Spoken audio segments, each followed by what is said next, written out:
Hello. I cannot figure out the camera. I don't know what's going on. The camera has been acting, excuse me. The camera's been acting up. Pretty sure I'm talking to myself, but that's okay. That is okay. Let's see. I'm double checking to make sure that I'm actually showing up on the live. To make sure that there we are. Actually okay. Showing up on the live.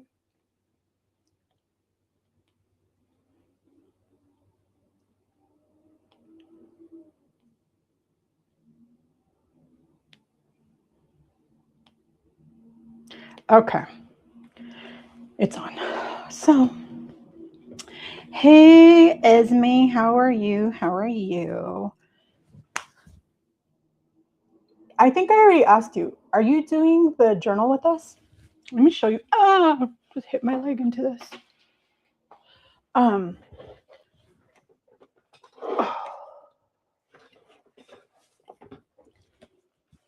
think with my hair is sticking straight up. I think with the holidays, Christmas holiday and the New Year's holiday, it's going to be very slow. Struggling. Oh gosh, is it that bad? This morning, it was real. I mean, it was busy, but it wasn't that bad. Like a lot of, actually, I don't think I even had was it a single same day delay? I don't think I had a single same day delay or a single same day cancellation. Not a one. Oh, well, no, I'm lying. I did have one delay by 29 minutes. A 29-minute delay. That's why I don't know what is on here. It feels sticky. Is it just me? Oh my gosh. Did I show you what we went to go have for lunch? Let me show you. I found, do you know what birria is? I think I just clicked on here. Oh, it's slowing down. Okay, that's good. Really? All same day delays? Oh, that's terrible. I had a torta with birria and it has avocado inside. And then I ordered a quesadilla taco on the side. And oh, I guess you could see it like this. And then I brought my own Diet Dr. Pepper. Dude, it was flipping bomb. David didn't like it. David doesn't like birria apparently. Because every time I make it, he doesn't like, I mean, he'll eat it, but he doesn't like get down like he does with other. Yeah. But except the one that I made for you guys before, when you do things for other people. What's up, Grace? Did you see our taco? So I ate half of my torta and then I ate half of the quesadilla taco and David ate the other half of the taco. I still have my other half of my torta over there. But dude, it was bomb. It was so bomb. So I think what we should do is your first Wednesday. You have a Wednesday, right? Your first Wednesday off this month coming. I think we need to go to this place. I have to double check the days that they're open. I want to say that they're open Tuesday. I think Tuesday through Monday, but I'm not sure. I will double check. But dude, we need to go. He doesn't like it, so he'll never. I got to go by myself or with someone else. So, Grace, I'm so glad you're here because you and Felicia both inspired this purchase with you guys talking about the Element. How is it called? The Element Chile Mango? I forgot the name of it, but that one, right? And I told you guys, I hate Element. I won't do it. But a brand that I really, really, really, I got sidetracked. We'll talk about this in a second. But the brand that I do really enjoy, it's called Salud. And Salud in Spanish is both health and cheers, right?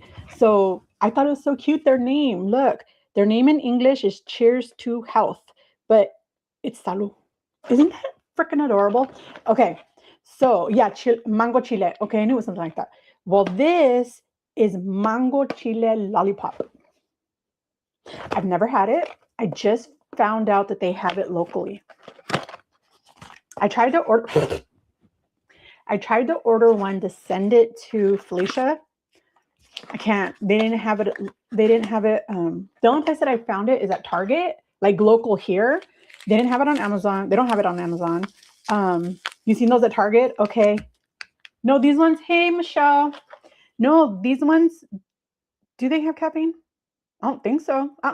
This has 400 milligrams of electrolytes, 250 milligrams of Wellmune, because this is their hydration and oh dear God.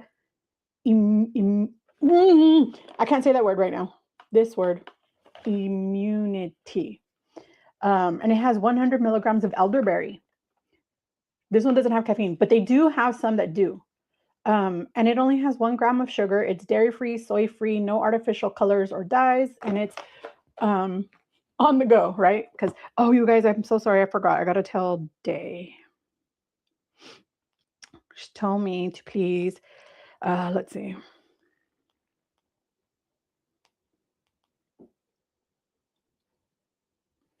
Okay, so I went on a big mission trying to find them. Okay, if you guys know anything about me, you know I absolutely love these. The piña is my absolute favorite. After that, it's the jamaica. After that, it's the horchata. Yesterday, I tried the paloma. Oh my gosh, it was so flipping good. So flipping good. Wait. Michelle's getting into yoga? Hey, you go, girl. You go, girl. You guys know I use the daisy coaster that Miss Mary sent me. I absolutely love it. It's the sweetest, kindest thing ever. And I love daisies. This is supposed to go into how big? I want to shake it. So let's get some of the water out. That water's not even that cold anymore. I pulled it out. Hey, Day. I pulled it out like, Day, look what I found. I went today to the other Target, and I got it. This one is the mango chile lollipop. So we are going to taste it because Felicia will not be here today. She has something that she has to do. So, oh my gosh, the powder went up my nose. Excuse me. Oh, dear God. I'm so sorry. That must have sounded horrible for you guys. I'm so sorry. Okay, my eyes are all bloodshot right now. I'm watery. I'm so sorry. Whew. I found out after it was Pilates. Oh, okay. Dude, Pilates is bomb though. I love Pilates. I want to try doing Pilates now that I'm smaller. Look, you can see the little flakes of chile. You see that? It's not all the way broken up yet, but do you see the little brown flakes? You were going to tell Felicia that you found the single packet of mango chile at the vitamin shop. I will let her know. I'll text her and let her know.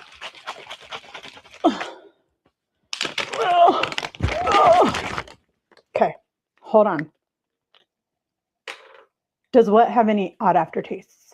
This is the same exact brand that I told you guys about yesterday. To me, it has no aftertaste. It has no funkiness, no nothing. I absolutely love them. Like I told you, piña, jamaica, horchata are my favorites. And then paloma, actually, horchata might come after paloma now. But if I want a agua fresca, the piña is where it's at, dude. Where it's at. Okay, trying to smell it. Hold on. I can smell the mango.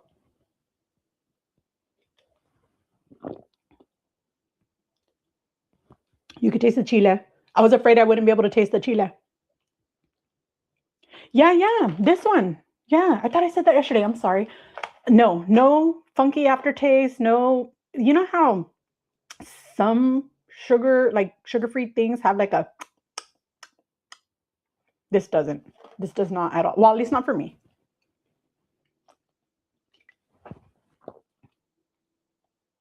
Okay. I would recommend using less water. Well, maybe it's just because I really like chile. If you don't like chile that much,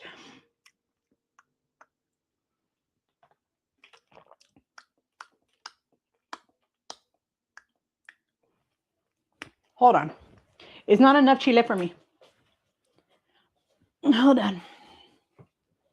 We will fix this immediately. Immediately, we will fix this. Is this going to give me heartburn? Probably.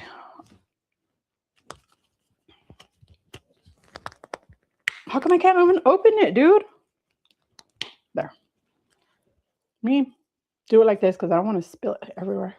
You guys already know my favorite chile. I keep it at my desk for work because I sometimes will just eat it straight out of the jar. I love it. I can't help it. I can't help it.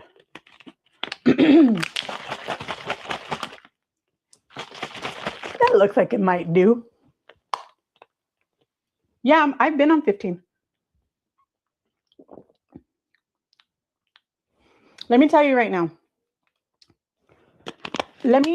I can fix this. I can fix this. Hold on. I could fix this.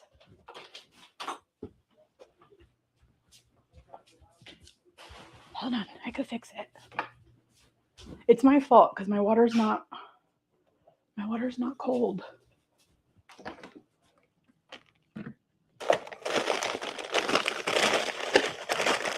Oh no, the only ice I have is a big giant. Hold on. I need to make some ice. I think it's been too cold that I haven't even thought about it. I'll put that chunk in there. It'll be fine. It'll be fine.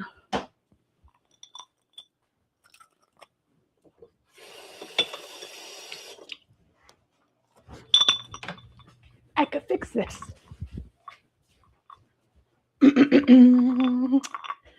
David's watching, I don't know, football or something. You can always tell when he's into something because he, instead of sitting down on the couch, he will stand up in front of the TV, like with the TV like this close, and he'll stand there like this. And you always know. He's busy. I could fix this, guys. Okay, 100%. This is a Delilah problem, not a salud problem. But I just tried to rim my glass a little bit. It's me because I didn't have this cold enough. But how did you try it yet, Grace? I want to know if you like it. So, salud.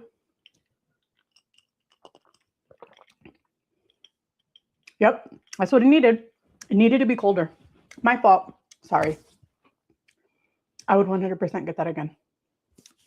I don't know what he's watching. He is a Buffalo Bills fan and a Cowboys fan. And because I like the Raiders, he constantly follows everything the Raiders know. Hold on. I think I missed some stuff. Oh, you already ordered the piña? Oh, awesome. Oh, no. It's okay. Excuse me. It's okay. I have been on 15. I've already done a whole box of 15. I had to fix it for two reasons. One, it's not chiloso enough for me. Two, and I know not all Latinos or Hispanic people like chile. I don't think Colombians do. Do you? Grace, do you? I thought it was Colombians who do, or is it? I could have sworn it was Colombians who don't like chile. But anyways, it's because it wasn't cold, but it wasn't spicy enough for me. I wanted it more chiloso. Yeah, the 15's been treating me really good. I have been on it an entire box. And what I was originally going to do was do 15, 12 and a half, 15, 12 and a half, back and forth, because I have a lot of 12 and a half. But Jen, our resident pharmacist, but more so importantly, our resident maintenance queen, she suggested I do at least the entire box of 15 first, try to get the mental stuff out the way, right? And then from there, do the back and forth, back and forth, back and forth. So that's what I'm doing. Hey, Mia, how are you? Is it Mia that I missed? Sorry, I was too distracted by the mango chile. May you get anything to eat yet? um, how does it compare to 12 and a half? Is your loss really? No. You're, in my opinion, and in my experience with this, a higher dose does not mean a higher anything else. It doesn't mean a higher loss. It doesn't mean um, more rapid either. It doesn't mean anything more than more blood sugar stabilization for me, in my experience, and from everybody that I've talked to about it. I remember Harjarine's first 15 milligram week, she lost 7 pounds. Good for her. I don't remember that. Good for her. Um, I would imagine that she not only went up to 15, but she also did other things that she may not be equating to the same timing, which often is stuff that I notice. A lot of people tend to like um, instantly pin everything on the medication, right? And they don't think about the other things that they're doing.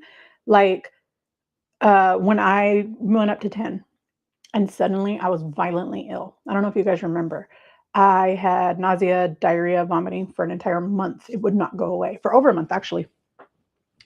And everybody kept saying, it's the medication, it's the dose, it's too strong for you, it's a medication. I'm like, no, this is something different.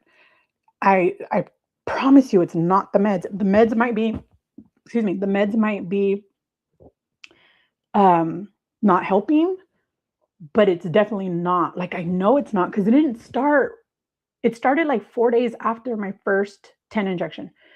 And as it turns out, I had a double bacterial infection and they only found it in my stool. So it's not always everything only to do with the medication. I bet you there were other changes that were going on that just happened to be overlooked, which is normal and easy to understand. But no, for me, I am not losing more. I'm not even sure that the mental dependence on food is being helped at all. I really don't know. The food noise, 100%, yes.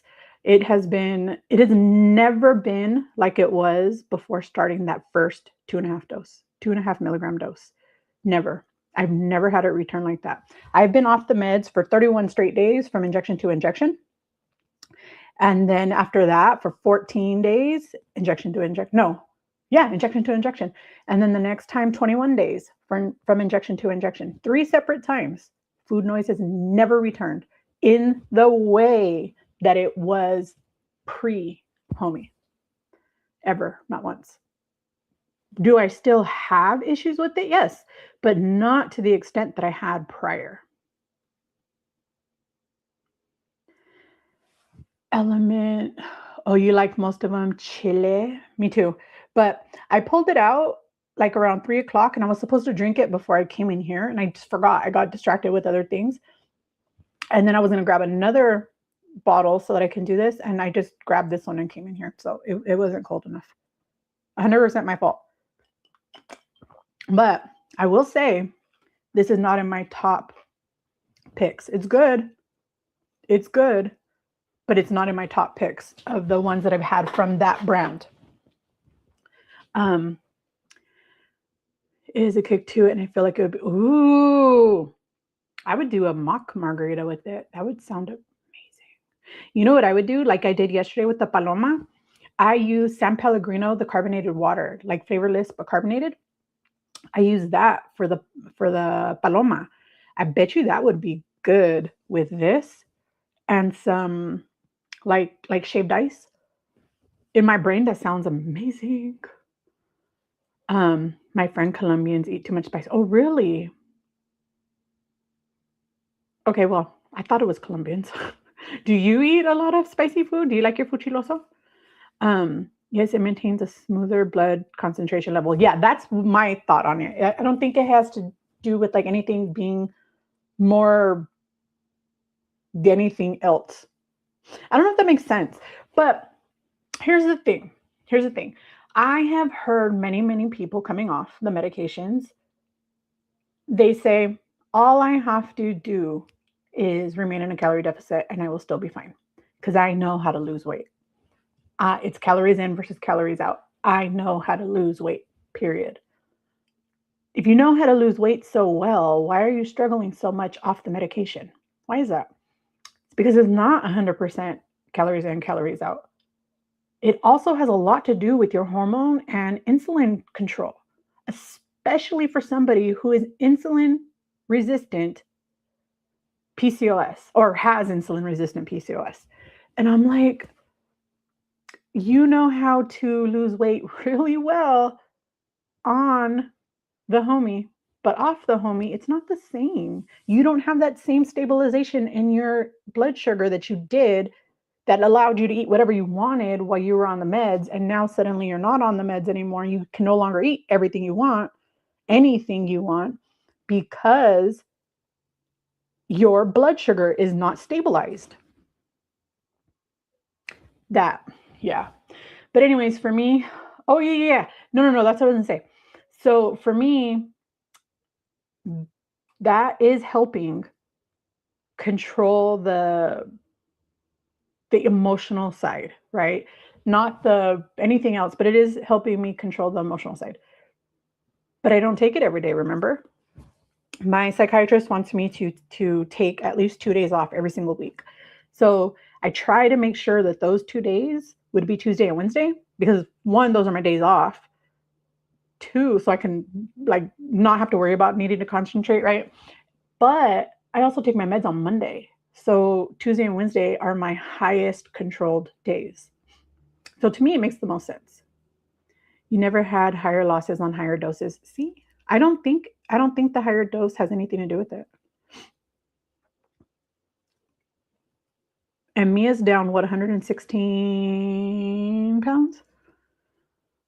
We are not going to base anything on what's happening right now while she's in recovery because anesthesia does things too. Um, it's providing you the support, not doing all the work for you. Yes, Piña is still number one. Piña is still 1,000. I would buy. In fact, maybe I will when I get paid again. Maybe I'll buy the big. I'm gonna buy us one for the cruise. Yes, Grace, this is also your fault. Look. Look at this. What the heck? I decided, look, my hair is really damaged. So the top layer of my hair is really, really, really straight no matter what I do. But do you see this? All because I decided, Grace was like, oh, I want to see how it looks. I want to see the definition that you can get when you like use stuff. And so I was like, okay, let me use some stuff.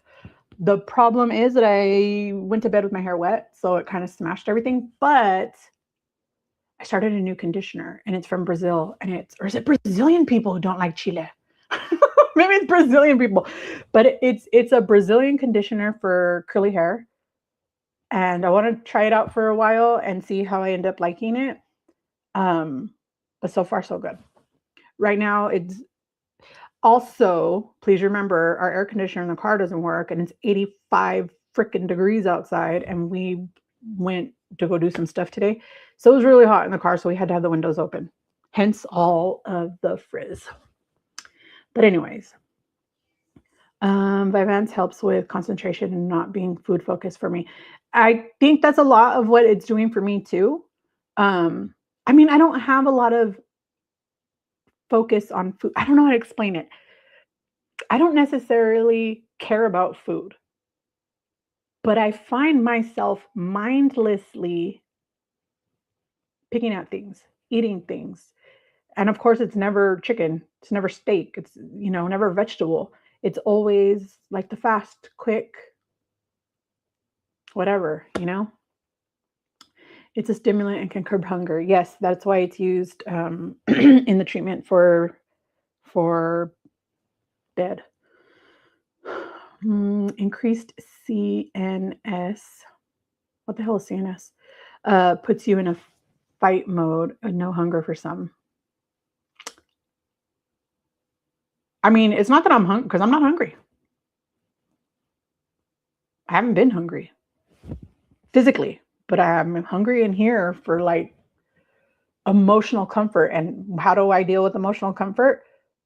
I turn to food. I've been that way since I was a child. You know, I didn't have my parents to turn to. I had food to turn to. It was the only thing that was the same everywhere I went. 162.2 pounds. That's awesome.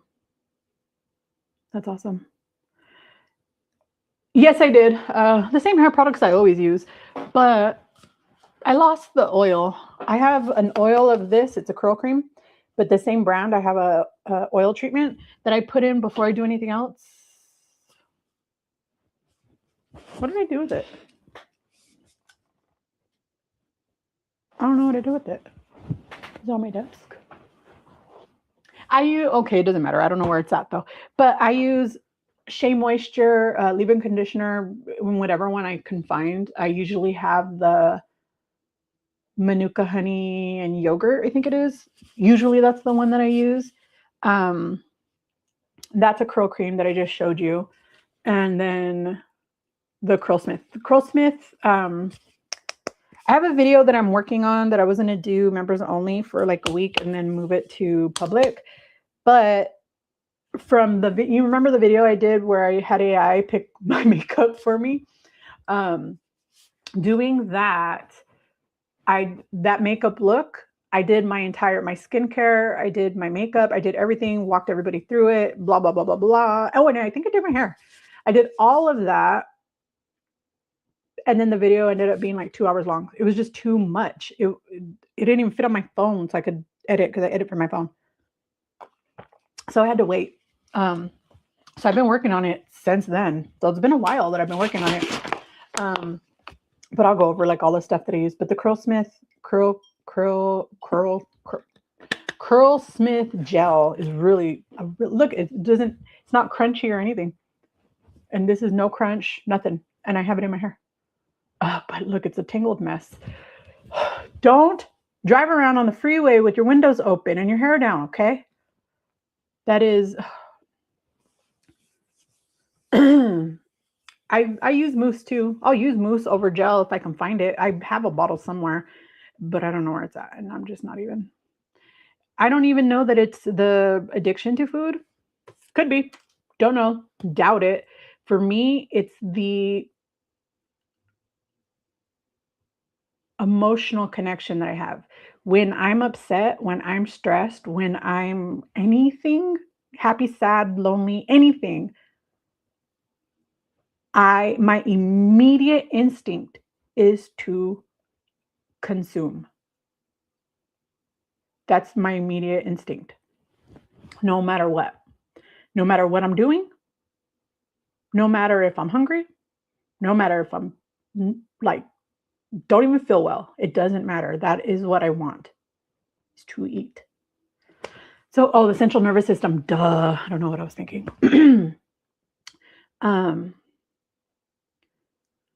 When I didn't have the V, I was circling the fridge a lot more. It makes me less interested. And that's awesome. Good for you. And lucky for you, you don't work from home. So for me, my kitchen is always right there. Always right there.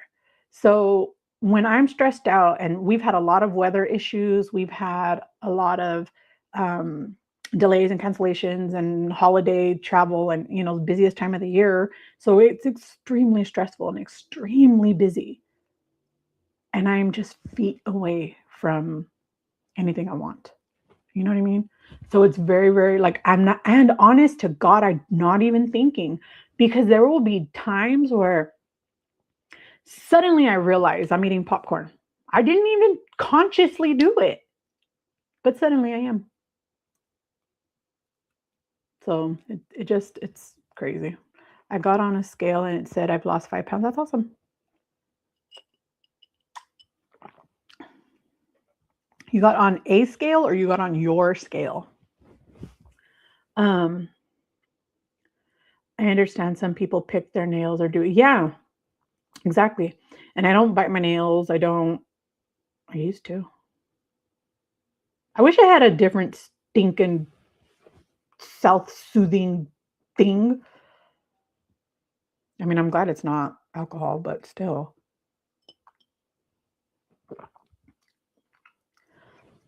I've been looking at Michi, that humidity curl custard that smells tropical. Oh, wait a minute. You have curly hair? I didn't know that. That's awesome. Well, I mean, that's not awesome. I mean, the product that you're talking about sounds awesome. Not that I didn't know you didn't have curly. I mean, not that I didn't know you had curly hair. It's interesting. I feel like I get more temptation outside of the home. Really? I don't know that it's temptation though. I highly doubt that that's what it is. It is just instinctual to get up, go to the fridge, grab something, or go to the pantry, grab something, and come back and eat. You know what I mean? Like, it's not that I want food. It's not that I'm hungry. It's not that I'm tempted by it. It's not even, I don't even have to want whatever it is that I'm getting. It's just whatever's fast, whatever's quick, whatever's going to soothe that emotion in the moment. And outside, I don't have the like the autopilot to just be able to go to the kitchen. Does that make sense? Because there's no kitchen in the car or outside, or does, I don't know. Does that make sense? I hope it makes sense. Okay, you guys. So we've been talking for 30 minutes about a whole lot of nothing.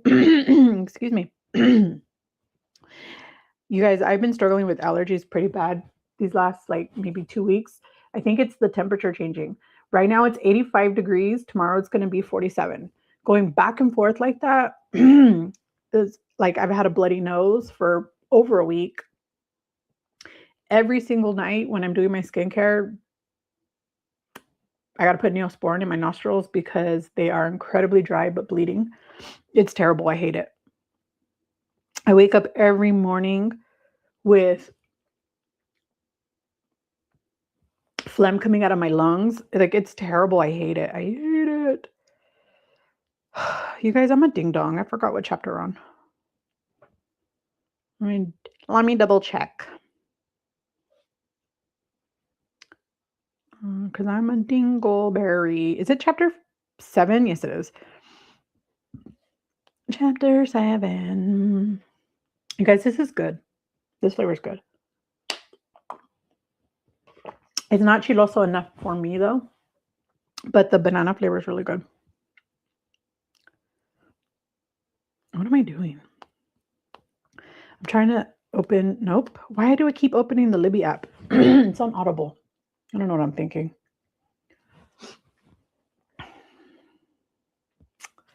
Okay, what did I just say? Did I say chapter 6 or chapter 7? Wait a minute. Let me go check Felicia's channel because she did last week's. Just so I can make sure that I got the right one. She did chapter 4. What am I? Okay. I'm missing something.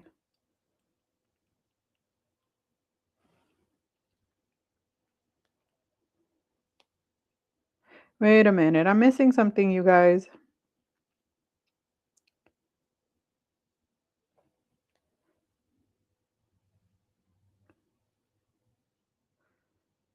Are we not on chapter 7? That's what I thought. I don't see a chapter 6 on her channel, though. Did she just change the name of the live? Is that it?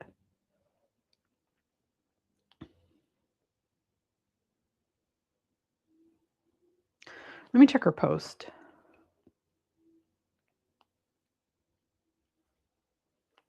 Okay, she has chapter 6. Why isn't it showing in her lives? I don't know. Whatever. But it is chapter 7. Okay. So let's go to chapter 7.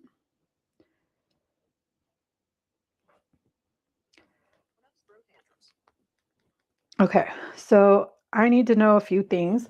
Is this loud enough? Now we're going to talk about other people's emotional immaturity and how you've been allowing it to influence your decisions. Or is it too loud? I will wait a minute until you guys let me know. Michi is a Black-owned business I found on YouTube, but they have products for everyone. Oh, that's awesome. You've never heard me say dingleberry before? You guys, this stupid thing doesn't stop falling on my face. It's too short, so I can't like wind it into the rest. That's how you know how damaged my hair got. Because look at all the shortness that there is. And I haven't had bangs in forever, so.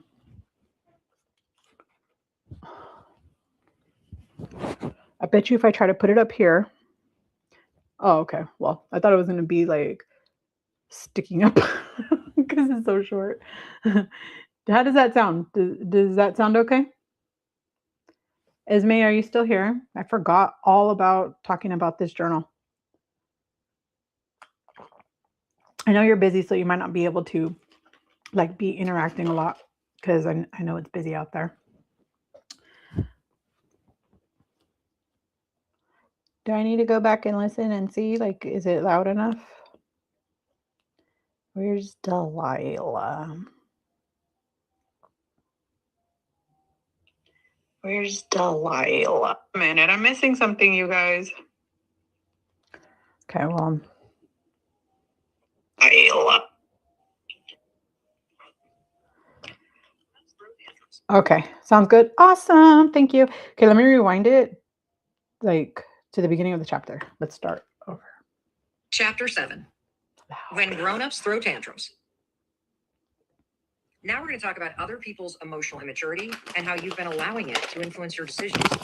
The reality is, adults are just as emotional as children, and it's not your responsibility to manage someone else's mood or reaction. And here's the thing that I realize about adults. Children get excused for their emotional outburst a lot less than adults do. Adults, hey, Evelyn, how are you?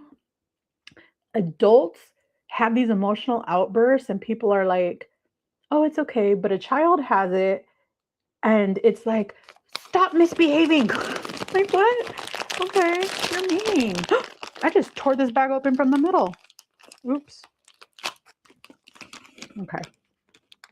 And as long as you let other people's emotions dictate your choices, you're always going to come last in your own life. I had no idea what a problem this was in my life until I learned the let them theory. And you probably don't realize how big of an issue this is either. From navigating guilt trips, or fearing people's disappointment, or worrying about someone's reaction, or if now's the right time, to tiptoeing around someone else's mood, there are a bazillion ways you're allowing other people's emotions and behaviors and immaturity to drain your energy and your power. But it goes even deeper than that. See, their passive aggressive behavior or guilt trips or emotional outbursts, they actually drive the decisions that you make. I mean, this is why you say yes when you really want to say no. It's why you cave when you know you need to stand firm. It's why it's hard for you to set boundaries. It's why you walk on eggshells when certain people are just in a bad mood. Sure, I get it. It feels easier in the moment to give in to your sister's guilt trip. But in the long run, every time you do, you lose a crucial piece of yourself. When every interaction with your girlfriend or your boyfriend leaves you emotionally exhausted, ask yourself, why are you always the one who has to adjust or compromise? Why do you have to take on the responsibility for someone else's happiness, especially when it's at the expense of your own? You will always come last if you let other people's emotional immaturity. Happy anniversary, V and Amiga. Glad you got to make it just to listen in. It's okay. We understand. But you did miss it. We tested out the mango chile. I went to 2 different Targets after last night just to find it for you. Just so we could talk about it. But it's good. Grace also found, I was going to text you to tell you, Grace found the mango chile element in single packs at Vitamin Shop. Hold power over you. Instead of taking on the weight of someone's disappointment, anger, or guilt, you're going to learn a liberating new approach. Just let them react. When you say let them, you give other people the space to feel their emotions without needing to step in and fix it. When you say let me, you're going to do what's right for you, even if it upsets someone else. And that's how you take responsibility for your own life. Wouldn't it be wonderful if someone else's guilt trips or anger or disappointment just rolled right off your back? The fact is, other people's emotional reactions are not your responsibility to manage, period. I learned this from my therapist, the amazing Dr. Ann Davin. She is a deaf psychologist, she's a writer, and literally, Ann. Did she say a death psychologist? You're listening and decluttering? Awesome. That's what I need to do. I still need to clean this flipping office. It's a storage in here. That's what it's always been. Is the smartest person I've ever met. And one day I was talking with her about creating boundaries with a particularly difficult family member. And I'm just going to say right off the bat, I don't want this person to bother me. I actually am annoyed by the fact that this person annoys me. And you maybe have somebody like that in your life too. You're just like, why do I even care? I don't want to care about what this person is saying or doing or what their mood is. Yep. And in my case, I just know any evening with this particular person is just going to be incredibly draining. If the attention is not on them, they just seem to have endless ways of bringing it back to them. Whether it's... Why, hello, Jen. We welcome your nosiness. It's okay. We were talking about you a minute ago, actually. We were saying how you are our resident maintenance queen. Positive, whether it's negative, it's just like, ugh. So I was talking to Ann about this person, and she said something that changed everything. Ann said, Mel, most adults are just 8-year-old children inside of a big body. The next time you're with this person and you feel yourself getting annoyed or triggered by something that they say or some way that they're acting or their energy, here's what I want you to do. Just imagine the second or third grade version of them present in the room with you. Because what you're describing is someone who has the emotional maturity of an 8-year-old. And like it or not, that's most adults. I sat there dumbstruck. Most adults. How did I not hear this before? And as I processed what she was saying, it made perfect sense. It's true, isn't it? I'm so happy. Most people don't know how to process their emotions in a healthy way, much less communicate their needs in a direct and respectful fashion. I know I certainly didn't. I want you to just think about this. Why else does your mom pout instead of saying what's bothering her? Why does your friend give you the silent treatment? Why does your boyfriend send you passive-aggressive texts when you're out with your girlfriends? Oh, I hate Why that. does your sister blow up and then act like nothing happened an hour later? I'll tell you why. It's because adults, at their core, are just as emotional as children. Mm-hmm. The difference is adults are better at hiding it most of the time. But are they there? Here's what's beautiful about the let them theory. When you start using the let them theory around emotionally immature people, it actually... Heck yes, I'm excited for you, amiga. Although I'm not excited for you because Element is disgusting. It makes you more compassionate.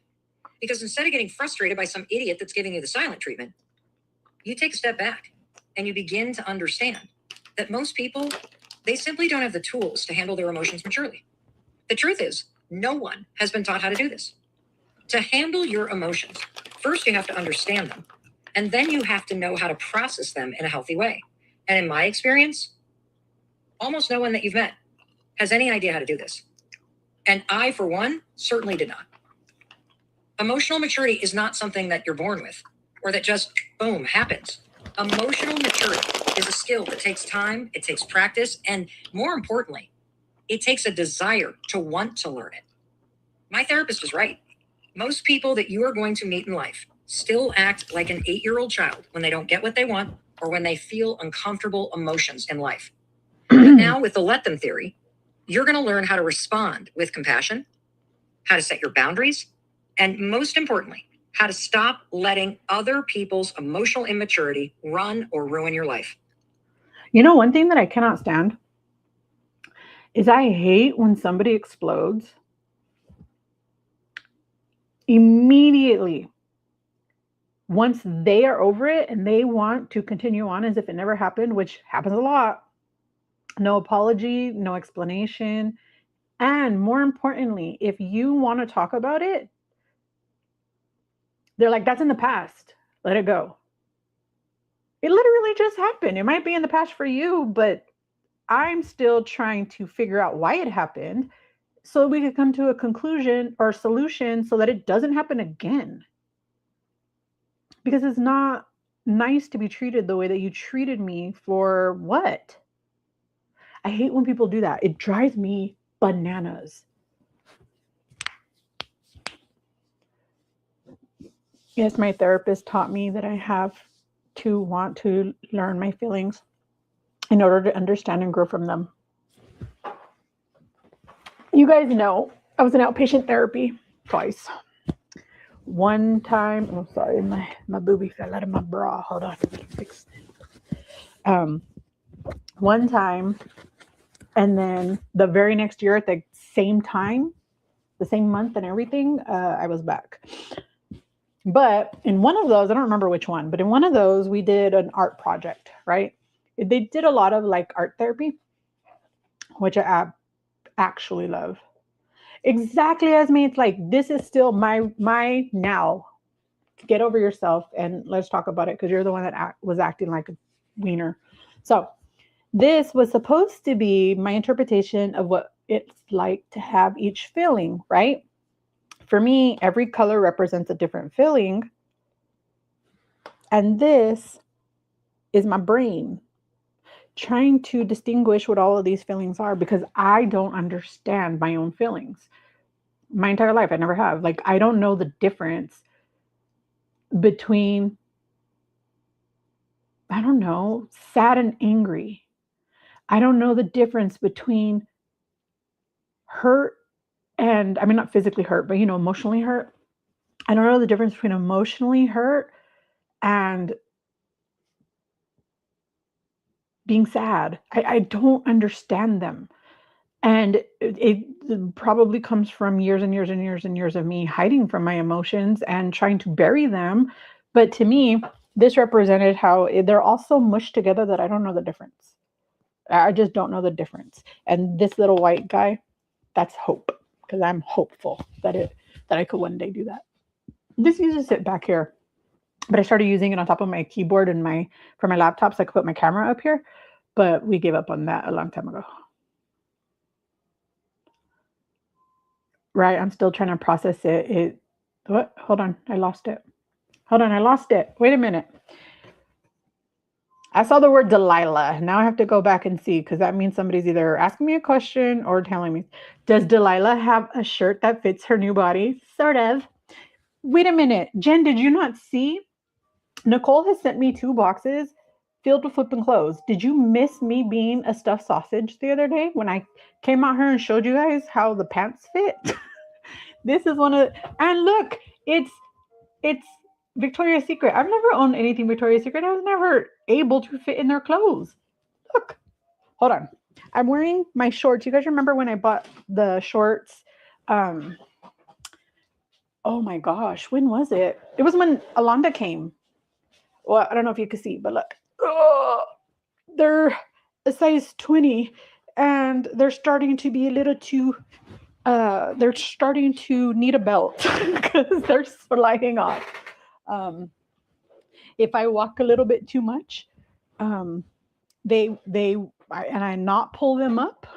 I practically have them under my boobs because they fall down. But yes, I do. And this shirt, I don't know what size it is. I forgot. But she sent me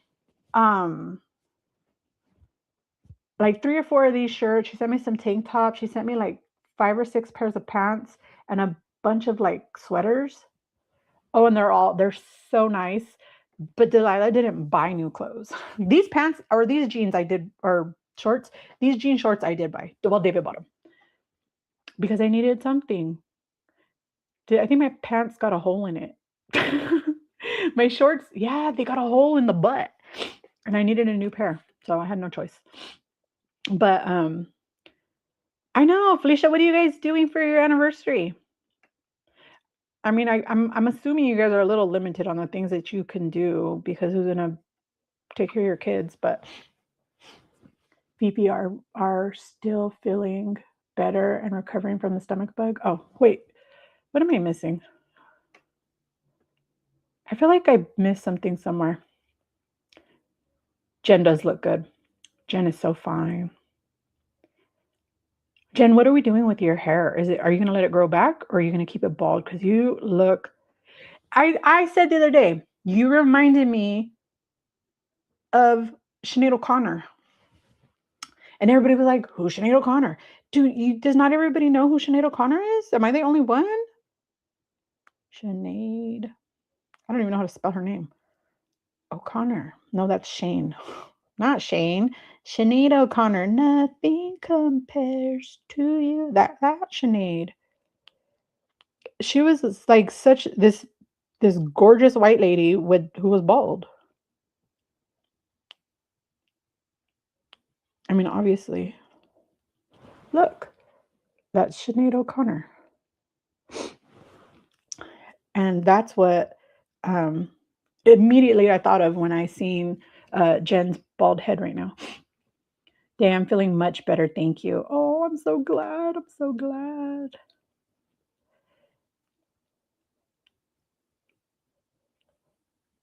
Yeah, I want to know what you guys are doing. Push yogurt and probiotics need to replenish the balance. Yes, I agree. I have had 10 years with my hubby Grace. 10 years already? Gee whiz. He can't wait a minute. That's funny. Oh gosh, that is so funny. Thank you, Miss Evelyn. Oh, hey, Lori. I work in a GI clinic and clinical researcher. Yes, our day is a super genius. I just imagine her like boss baby. Or no, wait. Smart. What's that name of the genius guy with the big circle head? I forgot his name. I don't remember. Super genius? I don't know, something like that. Mia, we are just going to go eat and spend time when we first. Oh, cute. Day, that's so cool. Do you see a lot of GI related visits due to leave it to Grace to turn everything into a GLP-1 question?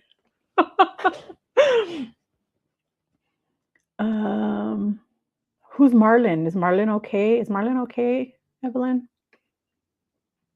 You got the flu too, Lori? There's some bad viruses going on right now, going around right now.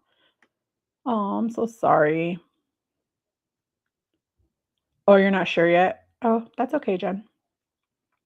When you figure it out, you'll let us know. If you ever figure it out. Sometimes we just go with the flow and then it just happens. He's doing good, but didn't want to go to work today. I always tell him, y'all ask about him. Oh, cute. I don't know who that is, but so cute. Yeah, she did. She recently passed away, but she was still. That's immediately the first person I thought of when I seen your picture. Yes, research the impact of GLP-1s and are working with Crohn's and ulcerative colitis patients. Oh, those are just terrible diseases. To assess their anti-inflammatory properties, impact to reduce inflammation and microbiome. You would imagine that you would get it for free and you could be a test sample. I will be the test monkey. Hush up, Grays.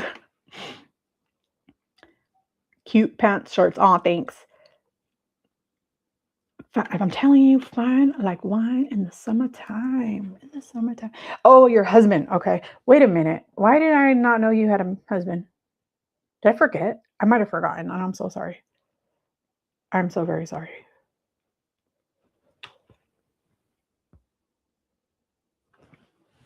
Some of our friends met him on. Oh, how sweet! I didn't. Even, wait a minute. You had a live. How come I didn't know there was a live? You guys have to remember, YouTube does not give me notifications of anything ever, so I'll never know unless somebody tells me. Need this tool because once you see this connection between adults and childlike behavior, it's not only irrefutable, but you're going to see it everywhere. So let me give you some examples. When a kid gets upset, what do? Well, they might run away from you. What does an adult do? They avoid confrontation. Isn't that the same thing? Mm-hmm. If a kid is all overwhelmed by their emotions or they don't get what they want, what does a child do? Oh, they might sulk or go pout in the corner. What does an adult do? They give you the silent treatment. Same thing. When a kid is upset, they might shut down. Adults, they act stoic. Children throw tantrums all the time. So do adults. Have you ever been around an adult that sends a rage text or they're venting at you or they suddenly erupt in anger? Yep. Children slam doors. Adults slam doors too. Children lie, and boy, a lot of adults really good at lying. Now, if you hear that comparison and somebody immediately pops in your mind, you immediately think of somebody who avoids confrontation. Or you think of somebody, oh my gosh, they're always giving the silent treatment. Well, I avoid confrontation. I don't like it. Or somebody who's stoic, but you know they're actually simmering underneath that veneer that they don't care. I agree. Evelyn is a baddie. And I know there's somebody in your life that's constantly sending you the texts. That reminds me, I'm sorry to interrupt again, but Gray's adorable family. I don't remember if I said anything. I think I forgot to comment, but adorable family. That was such a beautiful little Christmas picture. Thank you for sharing your family with us. Those long ones, and then they send another one, and then they send another one. The same thing happened for me when I started to unpack the connection between adult immature behavior and the way that children act at times. And the reason why children act like this is because children cannot regulate their own emotions. Kids have no idea how to do this. And I'm going to give you an example. So let's take a scenario where you've got a child that is standing in a store and they're in the aisle with all the toys. And they see a Lego set. And boy, oh boy, do they want the Legos. Now, the moment that they are told they cannot have the Legos, what happens? Oh, well, their little body, it floods with all these emotions. They're sad, they're disappointed, they're surprised, they're angry, which is why they have this dramatic emotional response. And you might see a kid start crying. You might see them shut down or run away from their parent or flop down on the floor and have a full-blown tantrum in the middle of the store. They don't care about anybody. I had no idea, and I'm sorry, but I'm going to try to go find them now. They're just overwhelmed by their emotions. Now, the solution is not to give the kid the toy or the Lego set. The solution is for the parent or the adult that's with them to help the child process the emotions that they're feeling and to do it in a calm and understanding and compassionate way. That might look like bending down and saying, I know this is hard. I know you want the Lego set. It's okay to be upset. I get disappointed too. You're right. It's not fair. I get upset when I don't get the things that I want. You need to let them cry, let them beg, or let them do whatever they need to do for as long as they need it. Give them a hug. And here's why. If kids are not allowed to experience the full wave of emotion without some adult yelling, calm down, or this is silly, or you're overreacting, then the kid never learns how to process normal, healthy human emotions. Instead, you know what they grow up and become? They become you and me, an emotionally immature adult who then takes it out on everybody else. Because the fact is, if you wanted a toy and you didn't get it and you're 6 years old, it's a mentally healthy response to be sad or disappointed or upset. You're just a little kid who wants something, then you have all these big feelings. And what you need is the adults to put their arms around you and tell you it's okay to feel these things. And when that happens, guess what happens? The dial on the emotions go down without even needing to buy the toy. And so once I learned this from my therapist, Dan, I now go through life differently. I just assume that all the adults that I meet have never learned how to process their emotions in a healthy way. Why? Because no one's parents knew how to do this either. And if yours did, then you won the lottery and you're a very lucky person. And as I've already said, a child cannot learn how to do this on their own. It's a skill that takes time, practice, and a desire to learn it. Now, of course, in researching this book, I'm going to tell you some things I'm not that proud to tell you. I realized once I dug into the research on emotional immaturity that as a parent, I completely screwed this up. You want to know what I would have done in that situation? I'm almost embarrassed to tell you. I would have bought my kid the Legos, or I would have more likely erupted in frustration and yelled, stop crying. Or I would have walked away from them, left them on the floor in a tantrum, and turned around the aisle, hoping that they would suddenly notice I was gone and then suddenly get scared and stop crying, which explains why all three of my children now need therapy, because I didn't teach them how to regulate their own emotions. In fact, I made them feel bad about the emotions that they were feeling. And I wish I were kidding. I screwed this up because I didn't know how to regulate my own emotions. So how the heck can I help my kids do it? I was never taught how to do it as a child. I grew up in a family where we all got along, we love each other, but we didn't really talk about our feelings. Nope. And then all of a sudden, someone would get overwhelmed or upset by something and they would erupt in their emotions. That's the type of parent I was, because that's what I learned. Okay. I am guilty of those things as well. I do not have children, but you guys know that I raised my little brother. And my mom would often say she was his grandma. Not like seriously, but she said she felt like she was his grandma. And I would do the same thing. But I already know I don't know how to deal with my emotions. So let's see. I forgot that I'm on StreamYard, so I could move the comments over here, because on YouTube you can't, and on StreamYard or Streamlabs, I don't know how. Yet years of behavioral therapy with my children have taught me A lot of adults do not know how to process their emotions. Makes me sad because it does stem from their parents never teaching them. Exactly. My parents didn't know how to do it either, obviously, right? Because my mom was 15 when she had me. She was 16 when she had my older brother, my older younger brother. Um, and my dad was 19 when I was born. I know, pervert, right? And they didn't know how to process anything. My grandfather never once in like I grew up in a house where we weren't told I love you. We weren't hugged. We weren't comforted. My grandfather never, ever, ever. My mom said her entire life she never heard I love you from him, ever, not once. I said, well, I've never heard it from you. What's up? Oh, okay. Hi. Hi, Muffin. You okay? Yeah. You sure? Mm. Okay. You're right. You right? Yeah. Man, you're burning. I know, allergies. But what can you do? Actually, I think I'm having a hot flash. You drinking enough water? Huh? You drinking enough water? Yeah, I have a bottle right here that I'm drinking. Thank you. Don't be stressing too much. I'm not. What am I stressed out about? And David has left the chat. He cracks me up because sometimes he gets like in these moods where he just needs to stop everything he's doing and come and do that. You got bit? Okay. He's got it. I have a lot of sympathy for all of us because none of us were truly taught how to be emotionally mature, how to understand our emotions, how to turn the dial down and soothe ourselves and calm ourselves down. None of us were told that it's a mentally healthy response to certain situations to be angry, that feelings are okay, especially the big feelings. I'm telling you this because there's an opportunity for you to experience life differently. And when you start to take this seriously for yourself and you show more compassion for other people from a safe distance, your life is going to get better. And the way that people learn how to start to deal with their emotions is by you not rescuing them from those emotions. Oh, really? And if you lean into everything that you're about to learn, this is one of the most empowering skills that you can develop for yourself. It's literally a superpower to be able to be emotionally mature. And that brings me to a very important point about the let them theory. And I need to make this crystal clear. Adults are 100% responsible for the emotional and physical needs of children.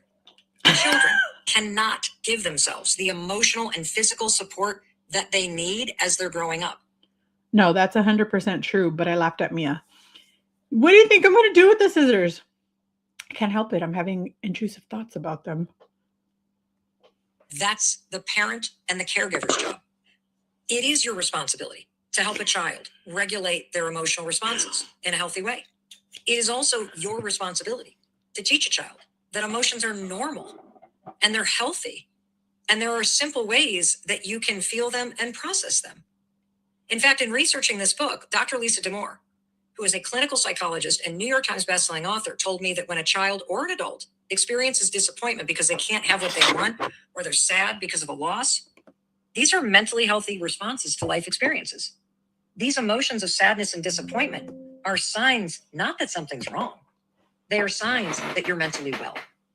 When you're 8, being upset when you can't get the Legos that you want, that's a mentally healthy response. When your friend at school says something that hurts your feelings, being sad is a healthy reaction. When you want to watch TV and your parents say it's bedtime, getting upset and throwing a tantrum, that's a normal response. And by the way, the same is true for adult experiences. When you're an adult, if you get fired, feeling frustrated and demoralized, that's a normal reaction. It's appropriate based on what just happened. Just like when you go through a breakup. Going through a depressive state is what you would expect. You're experiencing heartbreak and grief. Just that. And according to Dr. Damour, these are all appropriate, normal emotional reactions. They are evidence that your mind is working exactly as it should. I freaking love that. I think that's so cool to reframe it that way.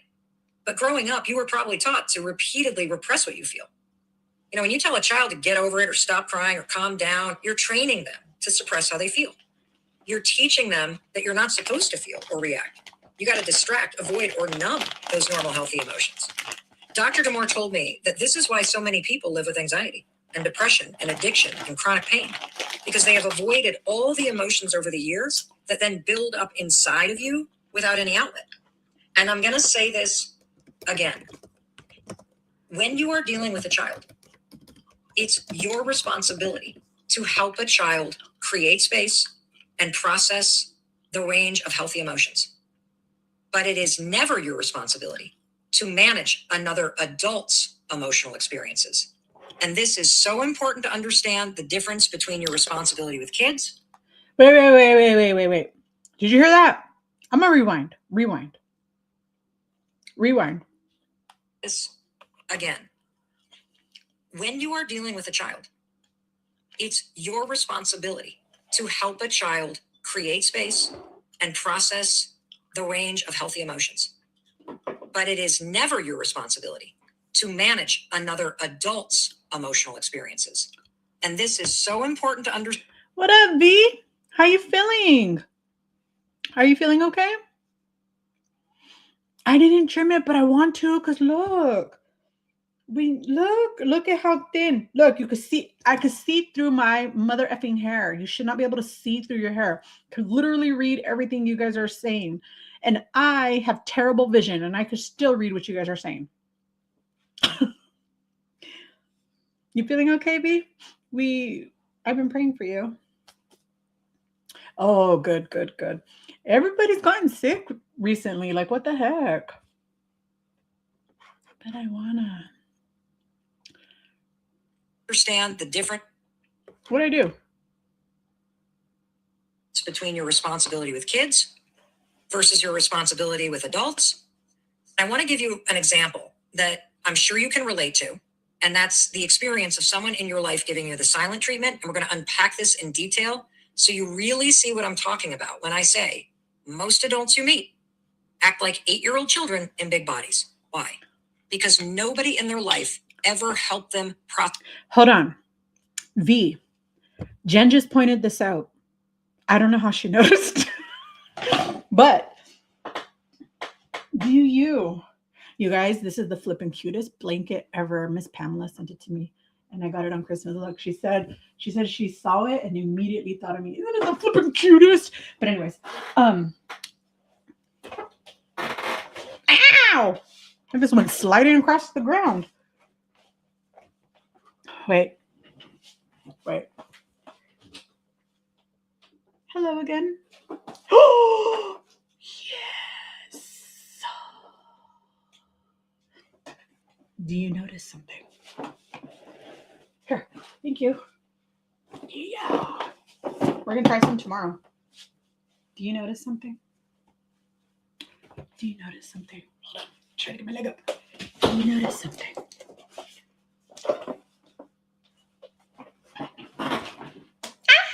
I hit the cabinet behind me. Ooh, gotta be careful. I'm wearing clothes that fit me. A waist?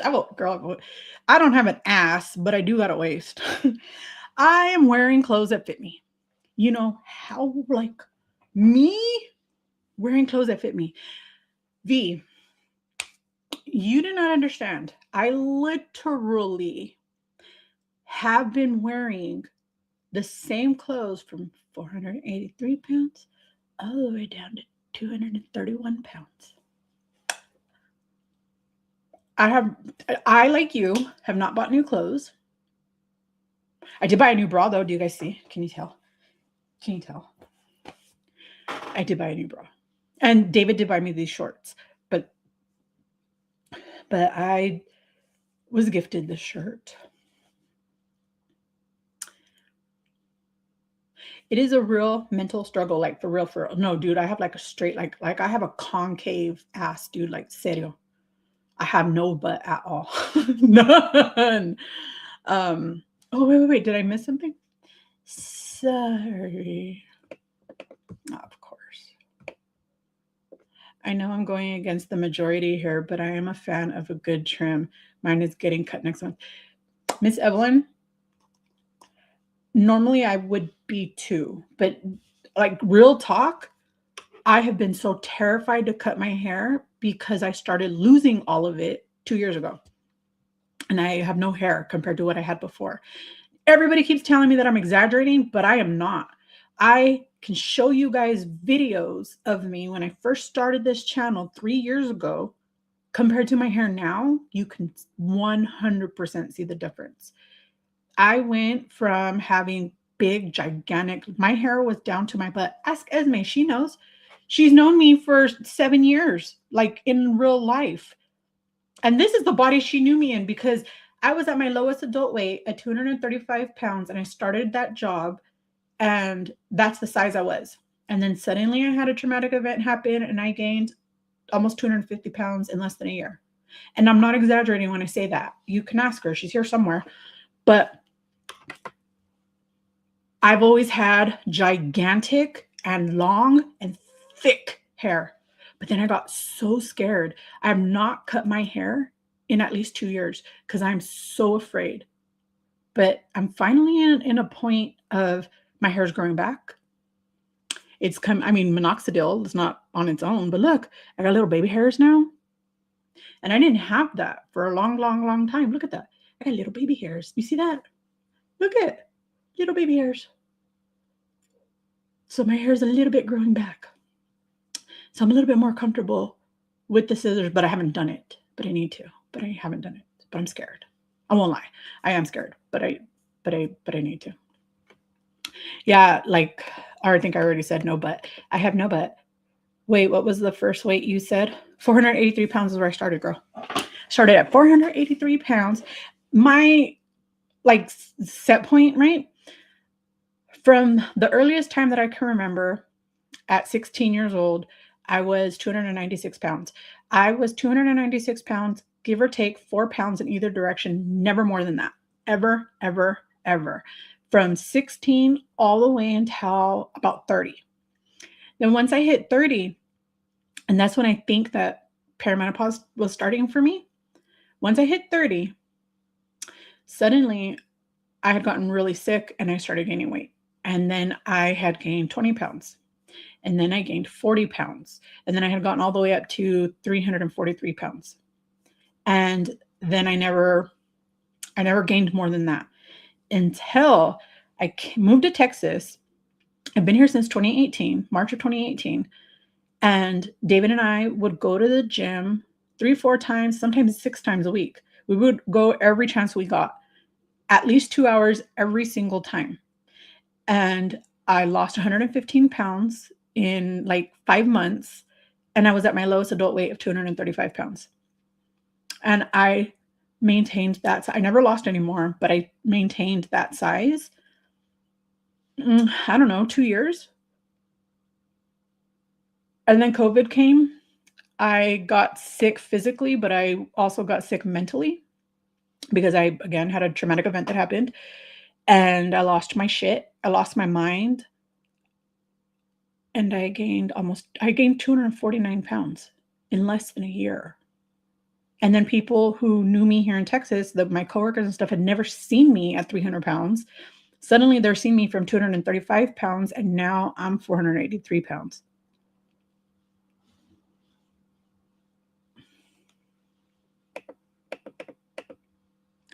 But getting a good trim by a professional is worth it. I like how Mia put by a professional. And it's true, and I really need to, but girl, seriously though, this is what I did was, because I lost all my boobs, lost them all. You guys know I used to be a triple D or H or whatever the next letter was. I used to be that, right? And I got my very first bra I got when I was 9 years old. And I was already in a C cup. I've never been less than a C cup ever. I was 9 years old and a normal sized body, but with gigantic boobs. And then now I have no boobs. I think this is a 42D. No, not D. I'm a liar. C. But my boobs are popping out a little bit. But it's because the band is too small, because they didn't have a wider band. Who else got new clothes? I'm watching y'all. I didn't do it intentionally, but I will show you. Hold on. I will show you. Hold please. Hold please. Because somebody demanded they see what was going on with the outfits. Hold on. So I took a picture. Come on. Where are ya? Okay, so this is me with, she sent me a bunch of pink shirts and then the super skinny tight jeans. They're a size 18. They're a size 18. Look at that. My apron belly is still the biggest part of my body, my entire body. But look at that. I felt like a stuffed MF sausage. Like, I'm not even kidding. I felt like a stuffed sausage. But that's okay. That's okay. Because eventually I will not be a stuffed sausage. No more. No more. But yeah, I was still wearing, or no. Not I was still. I am still wearing the exact same clothes. I was wearing the same clothes at 300 pounds. I was wearing the same clothes at 235 pounds. I was wearing the same clothes at 483 pounds. They must be magic clothes because I don't know how they stay fitting at every single size. Like, what the hell? I just went back to an older video to look. I'm not kidding. And I lost all my hair. I lost all my hair. I lost all my boobs. I lost all my acne and texture that I got when, well, I didn't get that until I was in my 30s still, but either way. Get some color and a blowout. We're not going to do color because I'm too afraid to damage it. I've had hot pink hair. I've had purple hair. I've had green hair. My hair is normally jet black, but now it's turning brown. Well, and white. I just want it all to be gray already. Just let it be gray already. I don't care. I don't straighten my hair because I don't want to damage it. I used to straighten my hair all the time. You want to see what it looks like straight? Hold please. Let's see where. Okay, I gotta go back to like. I got me with straight hair. Where's Delilah with straight hair? I used to straighten my hair all the time. And David, that's his preferred way for me to have my hair. But it's not his hair. It's my hair. So. Oh, I also cut off all my hair too. They only knew me with short hair. That's right. I had really short hair. I had cut it all off to my shoulders. But look, this is the size I was when I first got here, when I moved to Texas with my curly hair. But this is me when I cut off all my hair and I colored it and now it's straight. But it's starting to get like, because my hair doesn't hold straight very well, just like it doesn't hold curls. That was me at my lowest weight of 235 pounds. And then my hair just decided that it was not going to be straight anymore. But I think I have other pictures of straight hair. I don't know where. I don't know. But if I find one, I will show you guys. But,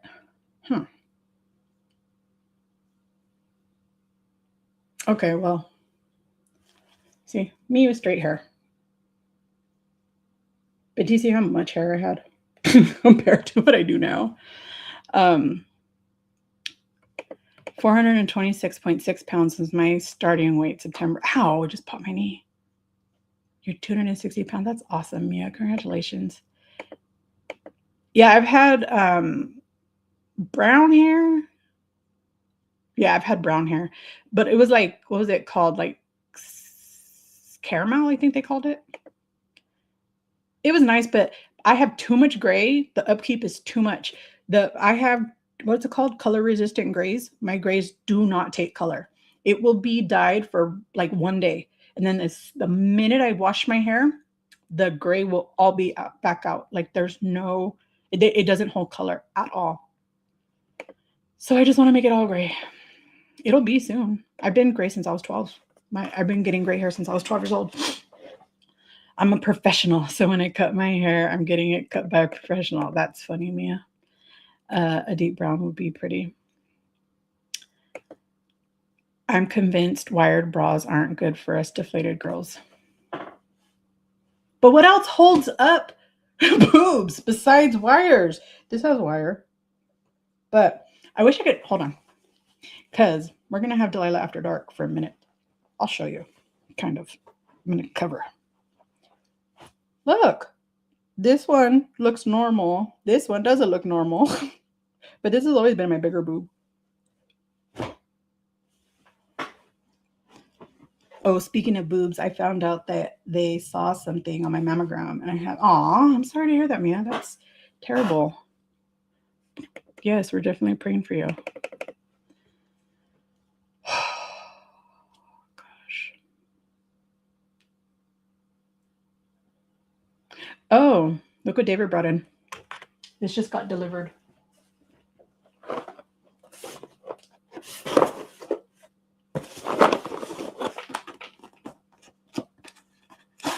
Oops.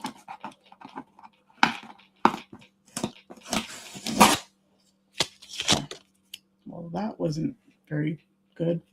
But I refuse to go get another mammogram. I don't want to do it. They're gonna have to send me to do the other one. I forgot what it's called. But look, it's coffee and s'mores flavor. You guys know how much I love marshmallow. But look, it's chocolate, graham cracker, and marshmallow flavored. We're gonna have to test this out. I cannot wait. I'm so excited. Hey, Amiga, how are you? How you doing? You missed my rant about my hair. Yeah, because it's got to be dense breast tissue because I've lost so much. I figure that's normal. It could be. It could be. Oh, I didn't even read what you said. Hey, amiga. Oh, she's just saying hello to everybody. You're here too. I'm listening in the clouds while making food. That's okay. You could be. I know. A lot of you guys are busy. It's also during the holidays and a lot of kids are home. So I completely understand a lot of people can't be here the way that they would want to, but I did not. It's see-through and you can read through your hair. Exactly. And I couldn't before. Look at that. You could see me through my hair. That's flipping terrible, you guys. It's flipping terrible. It's so sad. It makes me sad. But my hair is growing back. Watch. I seen this picture yesterday and I said, why is that? What's going on? What is happening to my hair? But this is what made me realize that my hair is growing back. Come on. Oh, look. This was me at my biggest, but look at how thick my hair is. Look how much hair I had. Well, it's kind of hard because they're in braids, but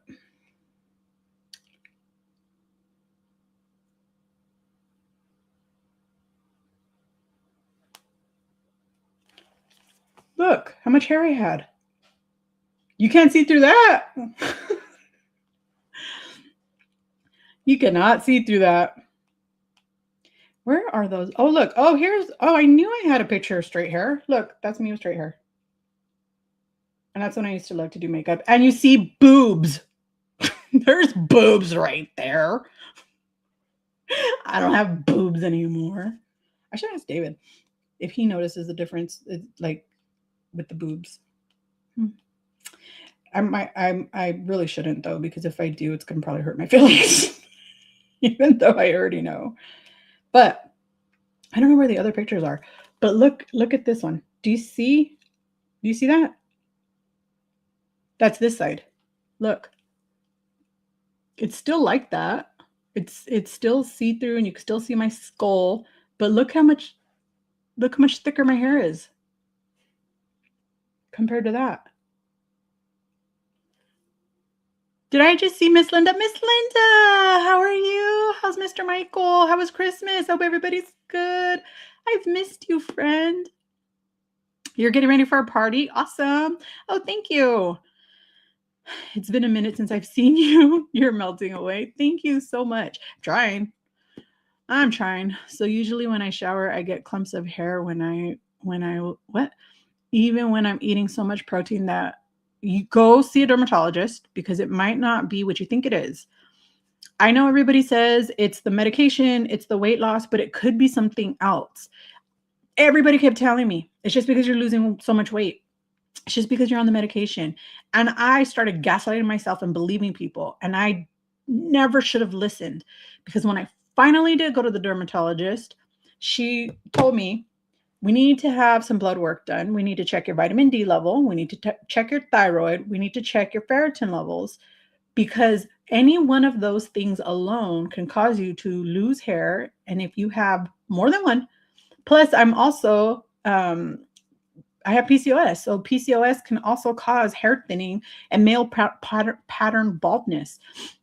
So for me, I told her, wait, I already know that I have low vitamin D levels. I already know that I have hypothyroidism. I take a medication every single day, prescription for both. I already know that my ferritin levels are down in the ground. They were literally a 2. Literally a 2. Everybody was like, how are you functioning? I said, I'm not functioning. All I do is one thing every single day, whether that is to get up to go to the bathroom, whether that's to take a shower, whether that's to eat. I was literally pretty much only drinking protein shakes. He would make me drink protein shakes. He would wake me up because I would be in bed when he would leave to work. And I would be in the same flipping position when he would come home from work, still in bed, because I could not do anything. Couldn't do anything. But the dermatologist had me correct those things. We got those under control. Once we got those under control, she was like, okay, well, it should start going back now. But it's not. So I addressed it again with her and we did some more tests, and she was like, well, I'm sorry, but I think everything that happened to you just exacerbated what was already underlying. And so I have androgenetic alopecia in women. So basically female pattern baldness. Nothing you can do about it. It is what it is. Let's try minoxidil. I said, let's do it. Let's do it. I always say Mrs. Linda. Did I not say that right now? I'm sorry. Yes, because Mrs. Linda is Mrs. Linda Michael. I love it. How's Mr. Michael? I was originally going to wait 10 days and take the shot, but I am going to do 2 weeks because I am doing great so far. I'm so proud of you. Good for you. I hope that works out for you. We barely talked about that with Jen. Jen, how do you feel about people taking 10 days or more off? Sorry, guys, I'm ghetto. I don't care. I'm a bougie biatch because I have a glass bottle of San Pellegrino, but I'm going to drink it from. Hold on. Hi, Dad. You okay? Yeah. Oh, okay. I love you. I love you more. Okay. Well, Papi, let me call you back because I'm busy doing something. Okay. Bye, Dad. Bye. I was wondering why he was. He's flying into Dallas tomorrow, and he wants to know if he could come visit. He can, but I have to work. Merry Christmas. I was on the live when you won for your tree. Wait a minute. What tree? You won a tree? What I miss? I'm keeping my foot up and trying to reset with my ice pack. See, Jen says 2 weeks did not work for me. And yes, everybody's different. Nobody's the same. So we're not saying what works for me or for her or for her or for her or for her is going to work for you. But just be careful, but don't obsess. Does that make sense? Just be careful. I'm still going to be getting Compound though, and use that instead of my pens. That's all. To me, I think if you're going to be on Compound, you should be using the Compound first because it expires much quicker. 10 days was okay for you? Okay, good.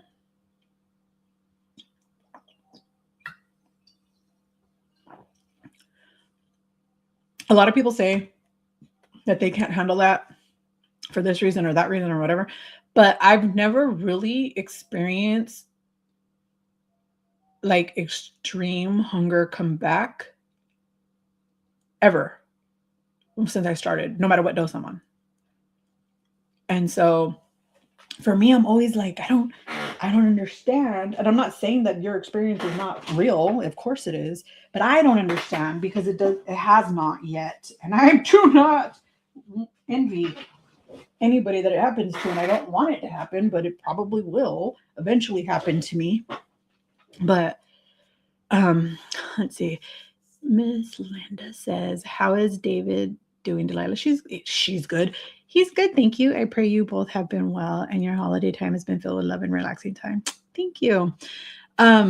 He's good. You just missed him. He just came in here to hug me and then check my forehead and tell me, you're hot. Why are you hot? Make sure you're drinking water.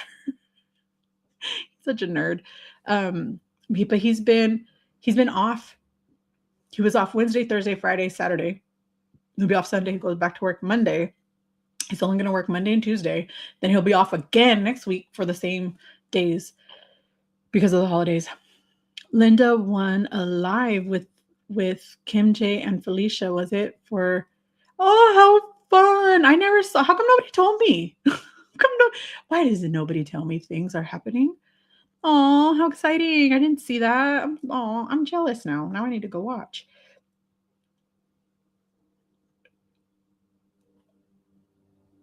Yeah, Journey, are you? Process their emotions or build the skill of emotional maturity. They're probably not even aware of it. So the silent treatment. The silent treatment is what an immature adult does when they're upset and they don't know how to process their emotions in a healthy and respectful manner. So what do instead? They stop talking. They pretend nothing's wrong. That's and me. Often they ignore you. And if you've ever been on the receiving end of the silent Oh, you're still here, amiga? How come you didn't tell me that there was a live with a contest that I could have come and watched? You know that you have to tell me because YouTube doesn't tell me. Aw, that's so exciting. No maintenance yet. I have about 7 more to go, but it's taking a while. Lack of sleep and that's the worst. Lack of sleep. That's me every day though. I'm on a new medication that's helping me sleep more though. Okay, Felicia's on timeout until further notice. Treatment from a friend or a family member or a coworker, it's painful. And have you noticed that your immediate reaction when it happens is to try to figure out what you did wrong? And that's exactly what the person giving you the silent treatment wants. They want your attention. It's easy to say that, but that's not true. I don't want nobody's attention. I am notorious for giving the silent treatment. I will shut down. I will stop speaking. It's not necessarily that I'm not speaking to them. I just stop speaking to anybody. I can't deal with confrontation so much so that I would rather just shut down. And I don't want anybody's attention. I want everybody to ignore me. Ignore me the way that I'm ignoring you. So that's BS, that part. I don't even know this consciously, but subconsciously, let's just consider what's happening. You know, when a child is pouting off in the corner and sulking, what does a child want? A child wants a parent to come over and soothe them. They want to be left alone. That's what that behavior is about. But when an adult gives you the silent treatment, what do they want? Doesn't smell like They want the same thing. They want you to come over and be like, are you okay? Can I do something? Did I do something wrong? No, I don't. See, an immature adult uses the silent treatment because they don't know how to process their own emotions. And so they go silent and just drop this guillotine and cut off all contact because they hope you're going to come over to them. They want you to ask what's wrong so that they don't have to deal with their emotions by themselves. You know, I had a friend who used to do this all the time in high school. 1 minute we were great. The next minute, she's not talking to me. And here's the thing, I never knew what I did wrong. I would try to call her, I'd say hello in the hallways. Sometimes I'd even beg for forgiveness. I remember writing a long letter and sticking it in her mailbox. This was before cell phones. And I was begging for forgiveness for something I didn't even know that I had done. She'd never address it. And the weirdest part, suddenly, one day, she'd just decide she was over it. And then it was like, poof, we were back to being best friends. And I didn't dare bring it up. I was just so relieved when she started talking to me again that I just play along like nothing ever happened. Oh, do I have to say it out loud? Because you were Okay, so Journey has left us to go cook. Enjoy your food. But she says to holla if we need her. So damn it, Johnny. It's not your fault. Just kidding. Okay, bye. Go. What are you making? I want to know what you're making. Tell us. What I know now is this.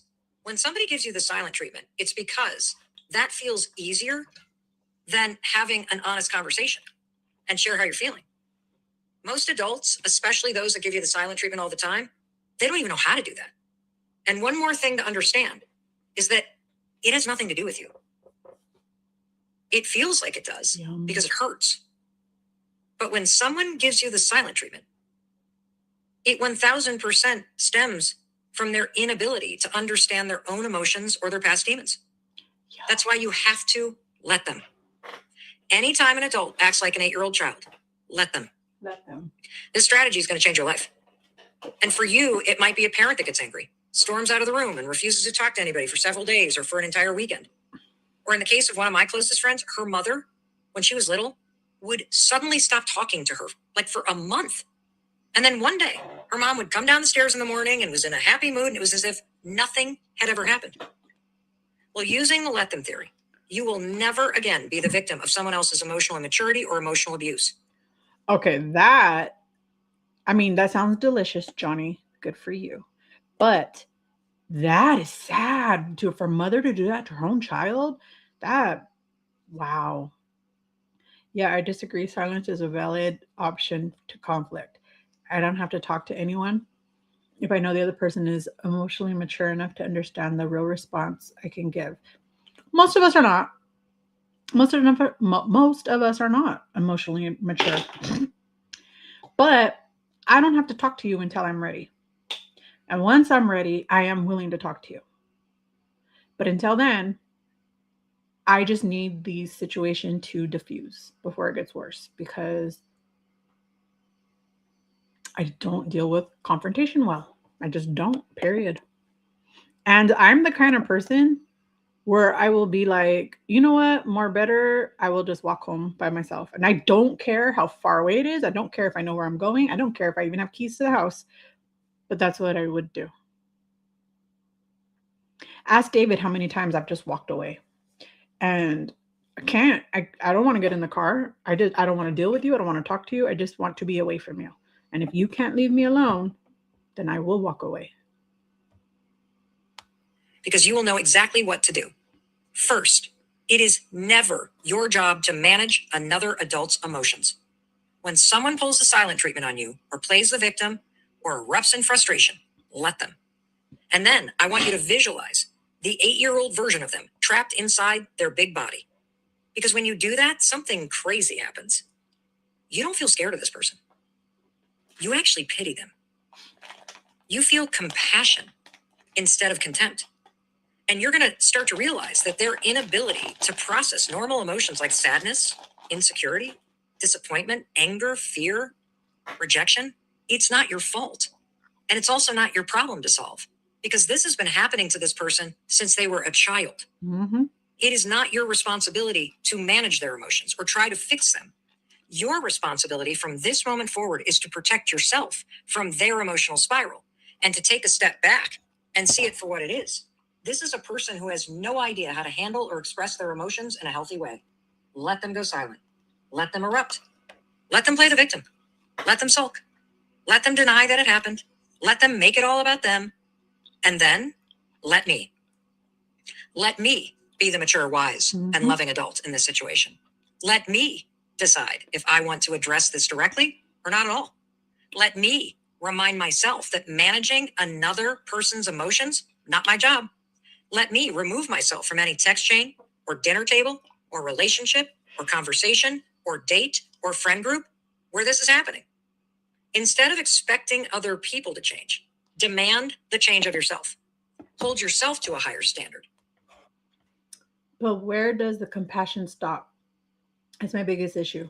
I will try to talk to someone, but if they keep erupting, I choose to let it go. That is a great question. I think that for many of us, we just want so bad to see the good in people. We want to be a problem solver. We want to have peace. So we're willing to overlook many, many, many, many things. But there are just some people who are always going to be an asshole, no matter what. And they don't care to change. They don't care to work on themselves. They don't care if you like it or don't like it. And they don't care if you want to deal with it. They just expect you to. But you don't have to. Just because somebody grew up rough, just because somebody, didn't have emotionally stable parents, just because somebody has trauma. We all have trauma. Who can seriously sit here and tell me they haven't experienced trauma in their life? Every single person has had trauma. They may not be the same trauma across the board, but nobody's trauma is more valid than your trauma. We all have trauma. It eventually, the excuses have to stop, and it has to become, you know what, they really just don't want to work on themselves, and that's okay. That is okay. It's okay. Let them remain an asshole. Let them remain emotionally unstable. Let them be who they are, but over there, far, far, far away from me.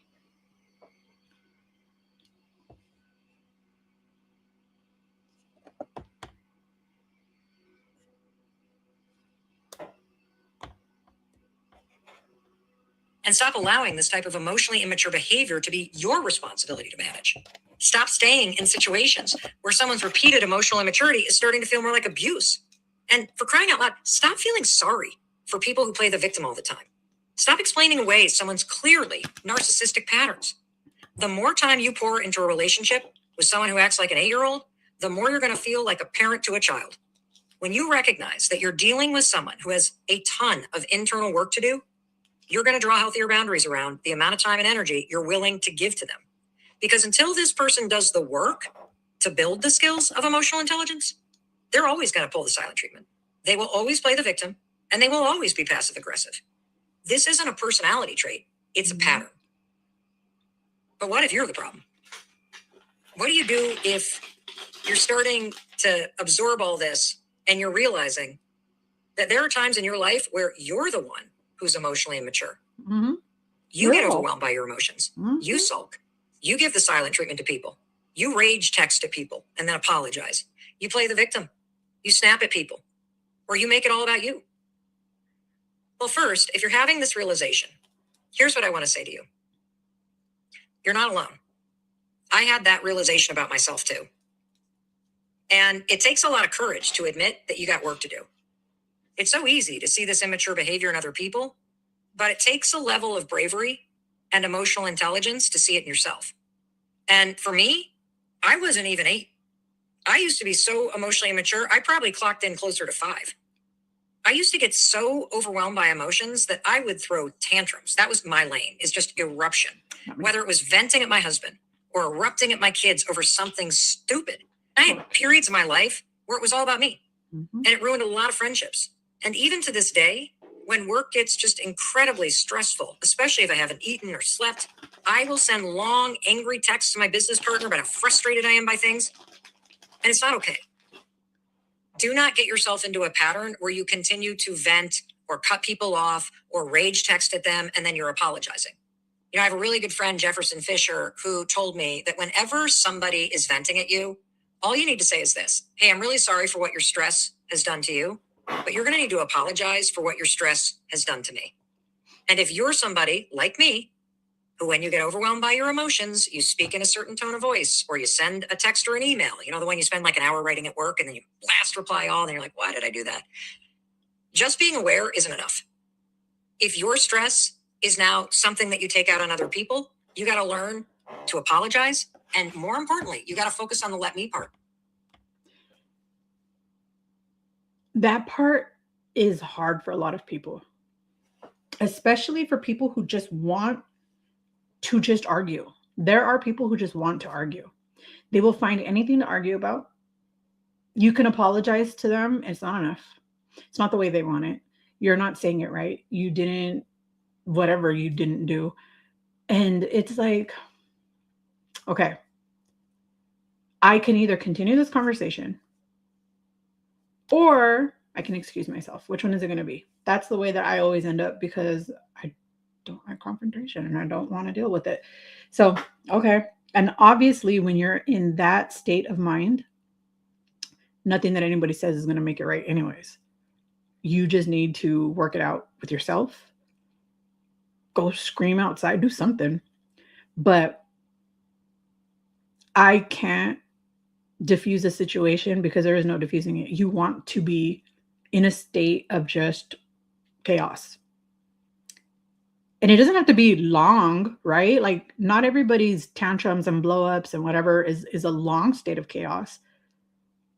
But there's a lot of people who don't want to not be in that state. They just, I'm valid for being upset right now and I want to be in this moment.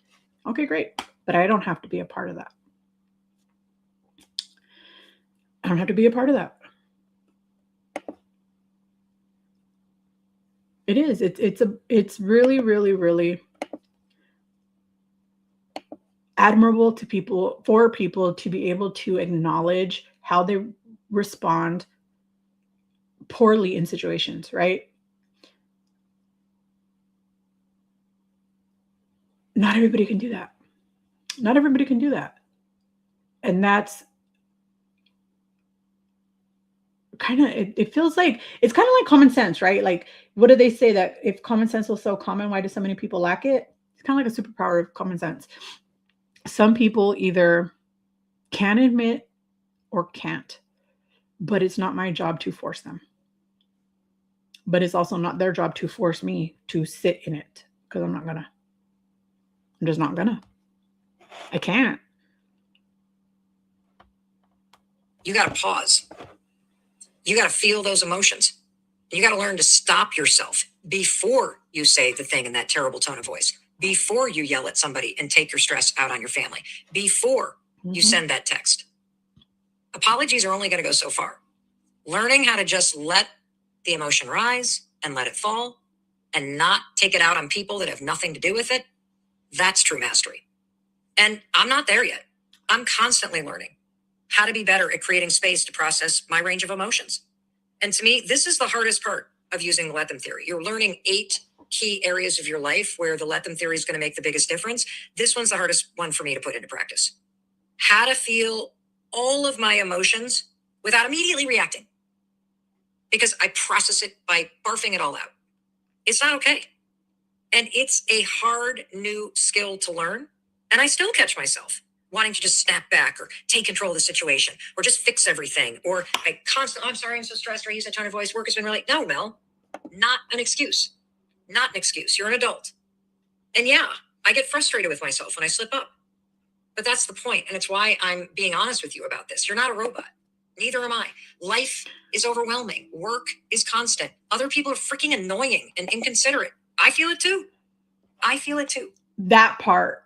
Other people are annoying and inconsistent.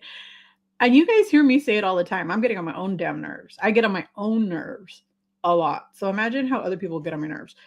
But it's not their fault that I have a short fuse, I guess. I don't know what it is. Is it a fuse? Maybe, I don't know. But it's not somebody else's fault that I can't handle a lot of things. So instead I just walk away. It's not about being perfect in this regard. It's just about making a commitment to yourself. My sister lives in a state of chaos. I can't change her, but I don't have to live in it either. So I set boundaries. Exactly. And I'm so incredibly sorry for people who live in there. Living in chaos is hard. And I know because I did it for years. I was so angry and so hurt and so traumatized by everything that had happened in my life. And I was angry. And I was angry. And I was angry with everyone. And anyone who walked into my orbit. I didn't even know it was anger at the time. I just knew that it wasn't right. You know what I mean? Like something didn't sit right. But I would say probably in my 30s was when I finally, I don't know what triggered it. I don't know what happened. I don't know what in my life caused it, but I finally was able to acknowledge the hurt and the pain and the whatever else I was going through. And I was able to let go of the anger.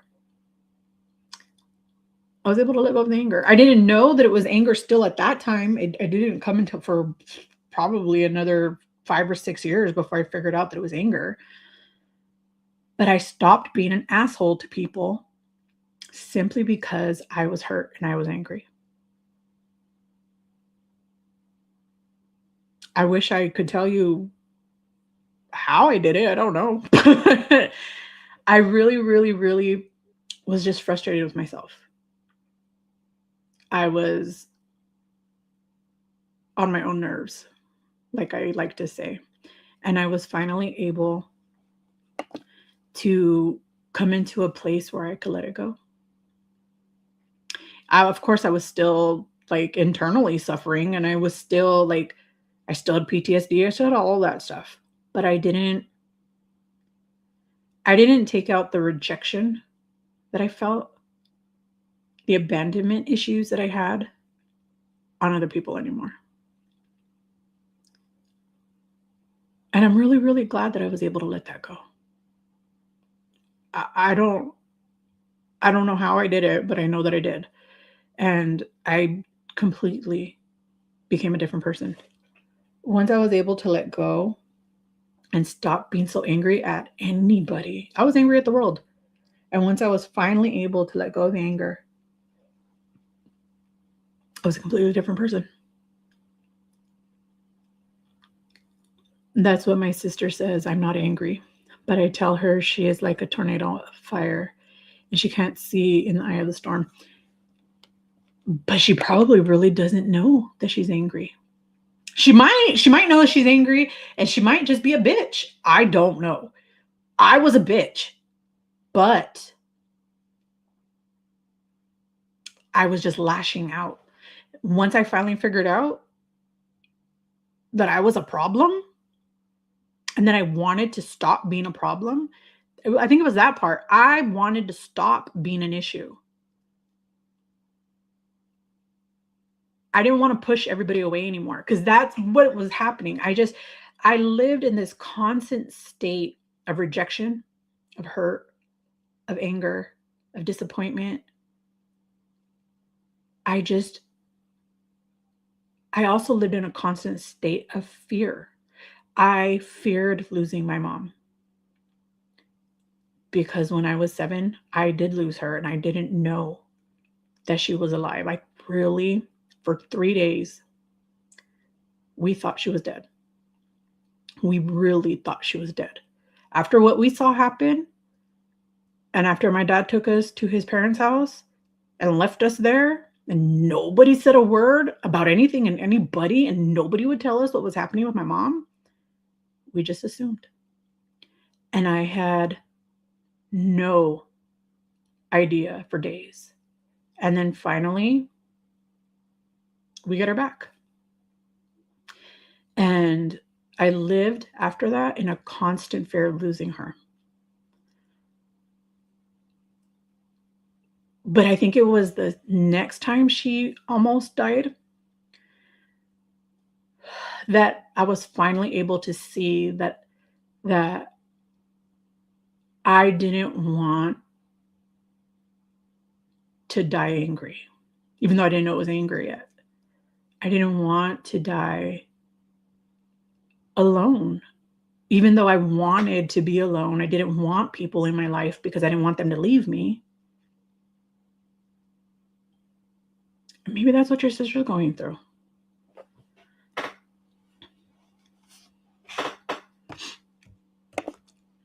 Yeah, I totally understand you, Felicia.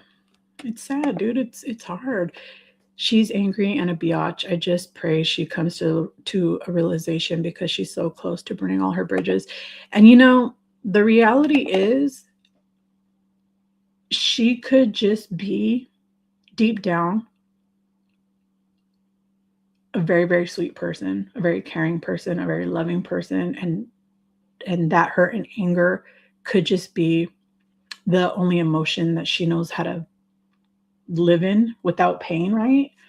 And well, with a different kind of pain, because it's all pain. But she could just be none of those things. And one day realize, hey, I need to change. Or she could just be a bitch. Because some people just are. No matter how hard we try to change them, they just are. I have an aunt who's just a bitch, no matter what. She's never going to change. Ever. She don't want to. She's said it 1,000 times. And I'm like, okay, so then don't. But that doesn't mean I have to be around you. I can love you from afar. I can love you from afar. It's probably something she sees in herself. It could be. I think it's self-sabotaging. I think it could be a form of self-sabotaging depending on the person. Because again, that's what I was doing. Well, I wasn't self-sabotaging. I was sabotaging any relationship that came into my proximity on purpose. Because if it's like, if I leave you first, you can't leave me. Does that make sense? That it doesn't make sense, but in my brain, it made sense. If I push you away first, it's my decision to push you away. You can't reject me. And that went for anybody in my life. Didn't matter what kind of relationship it was.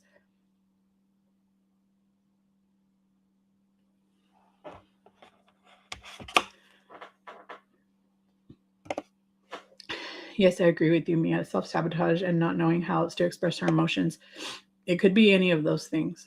And that's the hard part, is that she has to be willing to work on it. And if she's not willing to work on it, nothing you do or say is going to change that. She has to be ready. Maybe that's what it is. Maybe it's more I need to be ready than I need to want to. Because it could want to. How many times did I want to lose weight? How many times did I start on this path of losing weight because I wanted to? But how many times did I fail? Because I wasn't ready. I wasn't ready. And I hope that your sister gets ready real quick, because it's a hard and lonely road. It's a hard and lonely road. If you feel unworthy, then you don't think anyone else sees your value. And then there's that. But a lot of people feel unworthy and they're still not a dick to you. For nothing that you did. You know what I mean? Like, I don't know, because like I said, I was mean. I was a mean person. But I really wasn't a mean person, because who I am right now has always been who I was and am. But I was just afraid. I was just afraid to lose anybody and everybody, because in my brain, my dad didn't want me. My mom could have, like, after that happened, my mom was just searching for something herself, right? And while she was doing all of this searching, she forgot she had kids. And we felt abandoned. I felt abandoned.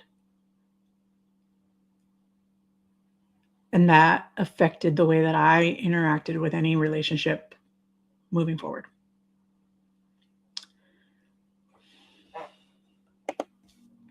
I think you said the key part. We can't want more for others than they want for themselves. The individual has to choose how they show up, and takes conviction and blah, blah, blah, takes conviction and discipline. And this is very true. I fully agree, Evelyn. I do. It can make you very angry beaver. It can make you a very angry beaver. I'm worthless and no one cares about me type feelings and self-doubt. It could. But it could also be just fear. It could be fear. It could be anything. And that's the problem. We have no idea. Only she knows. And she might not really even know, but she might. I don't know. We don't know. And that's the hard part. Pain and grief can become very angry very quick. Jealousy too. And like, okay, ow, ow, ow. Hair stuck. Like, how do you deal with those things when you've never been taught how to deal with it? I don't know. That you're going to do your best. And if I could offer one thing, just try to be kind to yourself as you continue to grow in this area, because it's a lifelong process. And there are going to be days that it feels like I'm starting from over. I just screwed up again. I just barfed all over my family. I just sent a text to Chris that I regret. Oh my God, will I ever get this right? Yes, you will. But that's why I keep saying this is a skill, because you and I got to keep working on it. And the let them theory has just been monumental in helping me be more compassionate toward other people and toward myself. And it's definitely helped me create a much deeper understanding of how to handle my emotions and how to not allow someone else's emotional immaturity to negatively impact me. I can't even begin to tell you how much more money I make, how much smarter I am. I'm a better parent, a better spouse, a better friend, now that I have a better handle on my own emotions. I'm finally starting to feel at the age of 56 like I'm a mature adult. So here's how you're going to use the let them theory to process your emotions in a healthier way. Yes, how? When you feel your emotions rise up, let them. Let them. Allow the anger, the frustration, the hurt, the disappointment, the sadness, the grief, the tears, the feelings of failure to come up. Let them. And then it's time for the let me part. Let me not react. Oh, yeah. Don't reach for your phone, Mel. Don't turn on the TV. Don't make a drink. Don't open the fridge. And for crying out loud, don't text anyone. Don't open the fridge. Just notice the feelings and let them rise up. And the reason why you have to learn how to let your feelings rise up is that once they do, they also fall. And this brings me to a really important question. Do you know what an emotion really is? Nope. I didn't. Like, think about that. What is an emotion? When I dug into the research for this book, the definition of an emotion, like what it actually is, it's mind-blowing. Emotions are just a burst of chemicals in your brain that ignite and are absorbed into your body in about 6 seconds. That's it. It's a chemical burst in your brain and your body. You know what I found so interesting? When I finally realized that motivation, because all of us on the same types of health journeys, right? We all like, oh, I can't find any motivation. Oh, how do you push through when you're lacking motivation? Oh, motivation. You know what? F motivation. You know why? Because it's just a feeling too. Automation. Motivation is a feeling just as fleeting as being happy, being sad, being upset, being grieving, whatever. They are all just feelings. And I cannot continue to sacrifice my health because of a lack of a single feeling. That was hard for me. Had a conflict today and ignored the person and shoveled the driveway for 2.5 hours in quiet instead of any arguing. Elle, I think you and I are a lot alike. We both just want to be silent. Neither one of us you do not like confrontation. That is one thing I could tell about your spirit, dude. Like, you are just so sweet and so caring, so loving. And then somebody wants to throw a wrench in that, and you're just kind of like, I shut down. I gotta go, guys. Adore you, amiga. We have like 5 minutes left, but you go enjoy your dinner and your whatever else you're doing out there. Tell V we said happy anniversary. Happy anniversary. Enjoy it. Enjoy every single minute of it. It happens in about 6 seconds. But because your emotional reactions happen so fast, they can often be completely unconscious. And you've experienced this, right? You're sitting in a meeting and then your boss walks in and they seem like they're in a bad mood and you don't even realize what's happening, but you start to notice that, oh my gosh, I feel a little tight in my chest, or I feel my palms sweating, or my heart just started to race.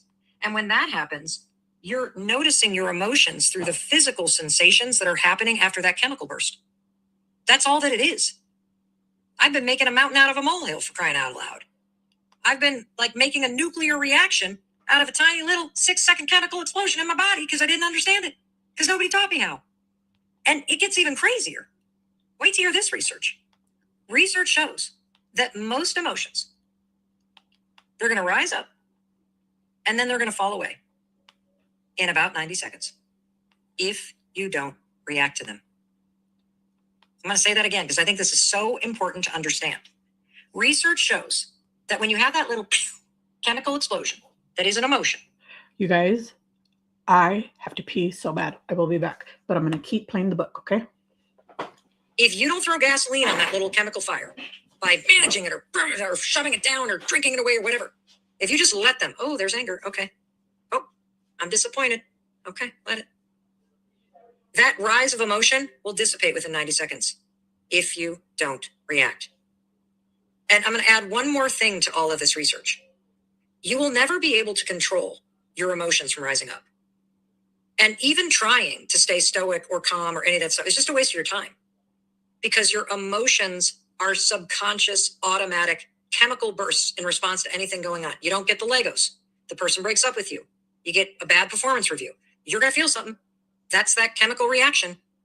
Instead of trying to control what you feel, the better strategy is learning to work with what you're feeling and just let the emotion rise up and then let it fall without reacting. Because there's nothing that you can do that will ever allow you to control the emotional reactions inside yourself or inside another human being, no matter how hard you try. And the other thing about emotions is they're contagious. That's why when you see someone else that's sad or afraid or disgusted or angry, it causes you to experience these same emotions in your own body. This explains why if somebody has a crappy tone of voice, or they shift their energy and you're just getting bad vibes, or their mood is awful, or their body language is off, it immediately triggers you to feel something, right? You start to feel on edge. And there's one more thing to understand, which is really going to drive home. You're not in control of this, so stop trying to control it. Just let it rise and let it fall in yourself and in other people. Whenever you or another person is hungry, tired, stressed out, or under the influence, or lonely, or angry, or hurt, you're going to be even more emotional. And I say this because whenever in life I've done something that I regret, you want to know what's at the scene of the crime? Stress, alcohol, hunger. Always, always. And knowing all this helps me to be more responsible and make the changes that allow me to better manage my emotions. And that in turn helps me stay in control of what I say, do, and think. And that's one of my biggest takeaways from using the let them theory. You will never be able to control what's happening around you. You will also never be able to control your emotional responses because they're automatic. Just like how your stress response. Remember what you learned from Dr. Aditi? It's automatic. It just turns on. But using the let them theory, you can always choose what you think, say, or do in response to other people, to the world around you, and even to the emotions that are rising up inside of you. And that's the source of all your power. Learning how to let other adults manage their own emotions, it's going to change your life.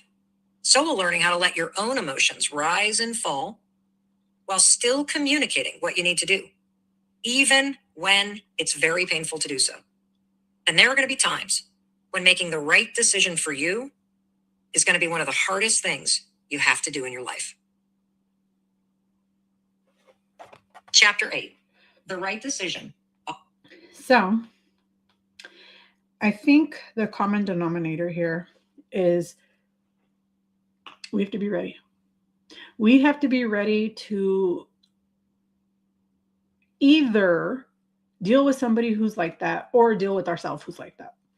And until we are ready to do that, nobody else can do it for us. That's my takeaway from this. If I would love to hear your takeaway. If it's different, even if it's the same, I would still love to hear it. I feel like one of the biggest reasons why I wanted to do this book club was because I just thought, just the same reason why I started the channel.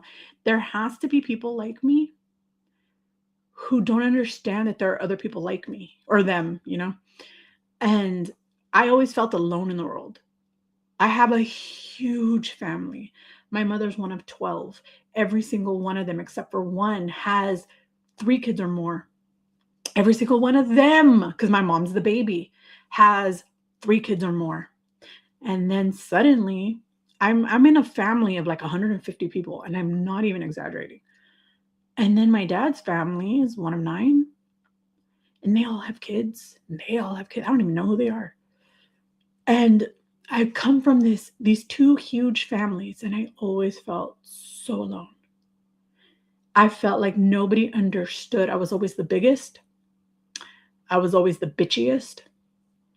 I was always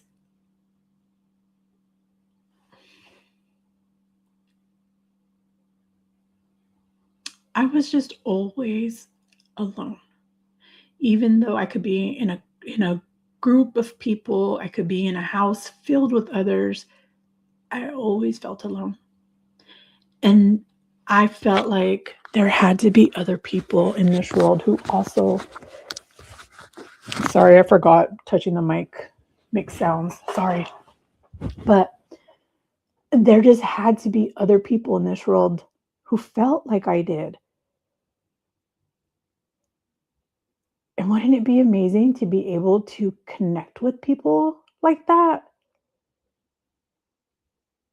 And through the book club, I feel like we can sort of address these things like as best as we can together. Because sometimes talking through things and talking through your thoughts, like you might have a partial thought and then you can't really connect any more dots because you're just sort of stuck, right? Like you're stuck somewhere.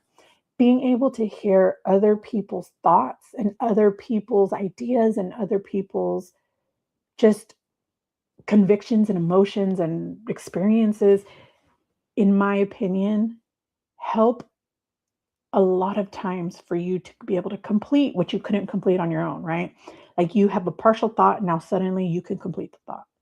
And I just felt like, I just felt like, you know, so many of us have been through so much. And we're not young anymore. We're not, 10, 12, 11 years old. The actions that we take right now are going to form our old life, right? Do I want to be old and decrepit, seriously alone? Or do I want a community?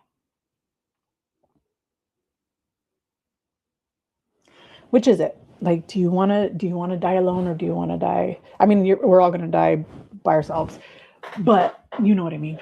Like, do you want to die in a community, or do you want to die alone? For me, I was just so tired of being alone or feeling alone. I needed more. I needed different. And I felt like if I need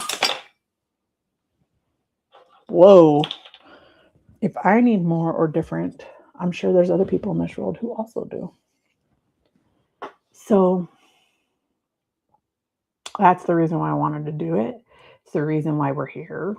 And I feel like if we could heal, one thing at a time, how much better off would we all be?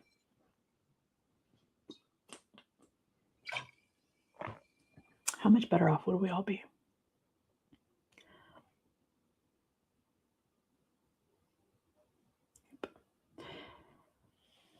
Anybody have any thoughts they want to share? By the way, anybody who was wondering, this is what I've been snacking on. I think I've talked to you guys about this before. The Joyride candy. This is the sour watermelon wedges. It only has 4 grams of sugar per serving. Each bag has about 3.5 servings, and you could have 8 whole pieces for 50 calories. And then it has fiber. No, this one doesn't. I don't remember. Yes, it does. It's 8 grams of fiber per serving.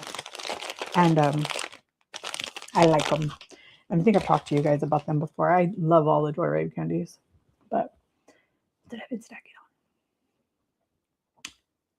So what do you guys think? Did you guys like that chapter? Did you realize some things about yourself? I mean, I already knew that I'm a walkawayer. Well, no, I'm not a walkawayer. I'm a runawayer. Like, I will get away as fast and as quick as I can. And I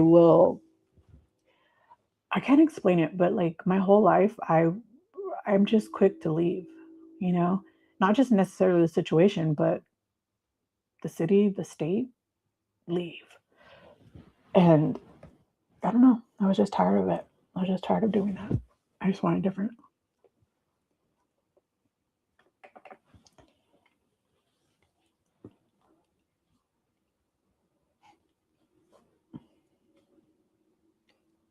Yep, fiber containing candy, just like what was the other one? Was it the Starburst one?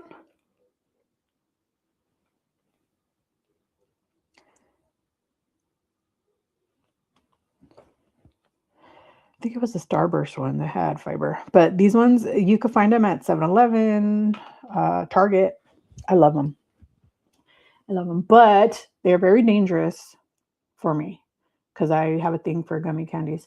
So I have to only have one bag in the house. I cannot buy multiple. Even though there's like different kinds and stuff. And I love them. But because I love them, we only buy one. And usually me and David will share one. But he bought me this one a couple of weeks ago. I don't know if you guys, I wasn't alive and he came and brought it over here. And I put it, it was when I was doing the open box for when my brother sent me that box from Asia. And I just put it in there and I never touched it until today. Now I've been eating it. But you guys, I have an update. I have an update on Nicole. Nicole's been admitted. I didn't tell you guys this part because it's not my story. It's not my business. It's not my health. But she was in the ER this morning and she's been there all day. And they are admitting her. I asked her if I could share. She said yes. She's going to need to have surgery, and so she can use all the prayers that she can get. She'll be there for at least a few days. I don't know if they know what it is yet, or she hasn't told me yet. She just says that she said that she has to have surgery, so she can use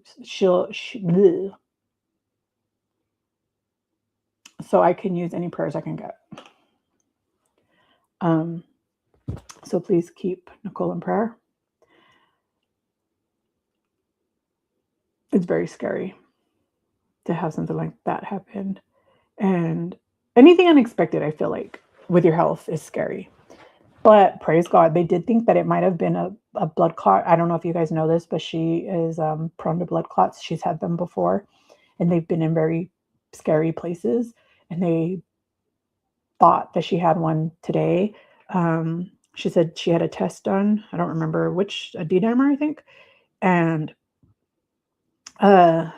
it's supposed to be under 500 and hers was at 2,000. So that was scary. But yeah. So please keep her in prayer. And I will definitely keep her in prayer too. And yeah. That's very scary. You like the Lily's candies? What Lily's candies are they? Does Lily? I know Lily does chocolate. Does Lily does Lily's do gummies too? I'm gonna have to look. No, I'm not gonna look because then I will buy them and I don't need more candy. I like candy too much. But yeah. But you guys, I am at a new low and it's scary. It's very scary to be at this new low. But what can you do? What can you do? So I think David's getting hungry. You guys have slowed down a lot in the comments. So I think it's time to go. I hope you guys have an amazing rest of your day. If you know who Nicole is, please remember to keep her in prayer. Even if you don't know who she is and you are somebody who believes in prayer, please make sure that you include her in your prayers if you remember. I appreciate you all. Thank you so much for being here.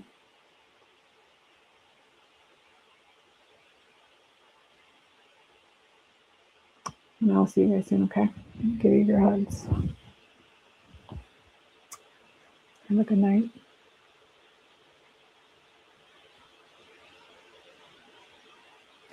By the way, Elle, I just remembered. I still can't find that darn tea. I'm still mad.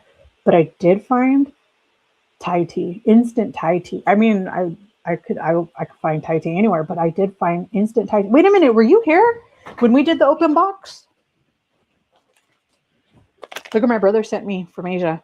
I don't know if he got it in Japan, because he went to Japan, Thailand, China, South Korea, I think. And this is what he brought. I told him, bring me some matcha.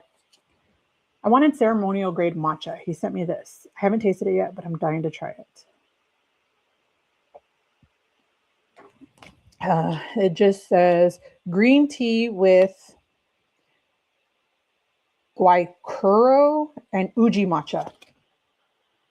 I don't know what those things mean, but I hope you all have a good night. Mia, I hope you are feeling better. I hope you've eaten. Oh, you did? You saw that? Well, then good. We need to try the tea together. I'll bring it when I come see you. It's still here, but I'll see you guys soon, okay?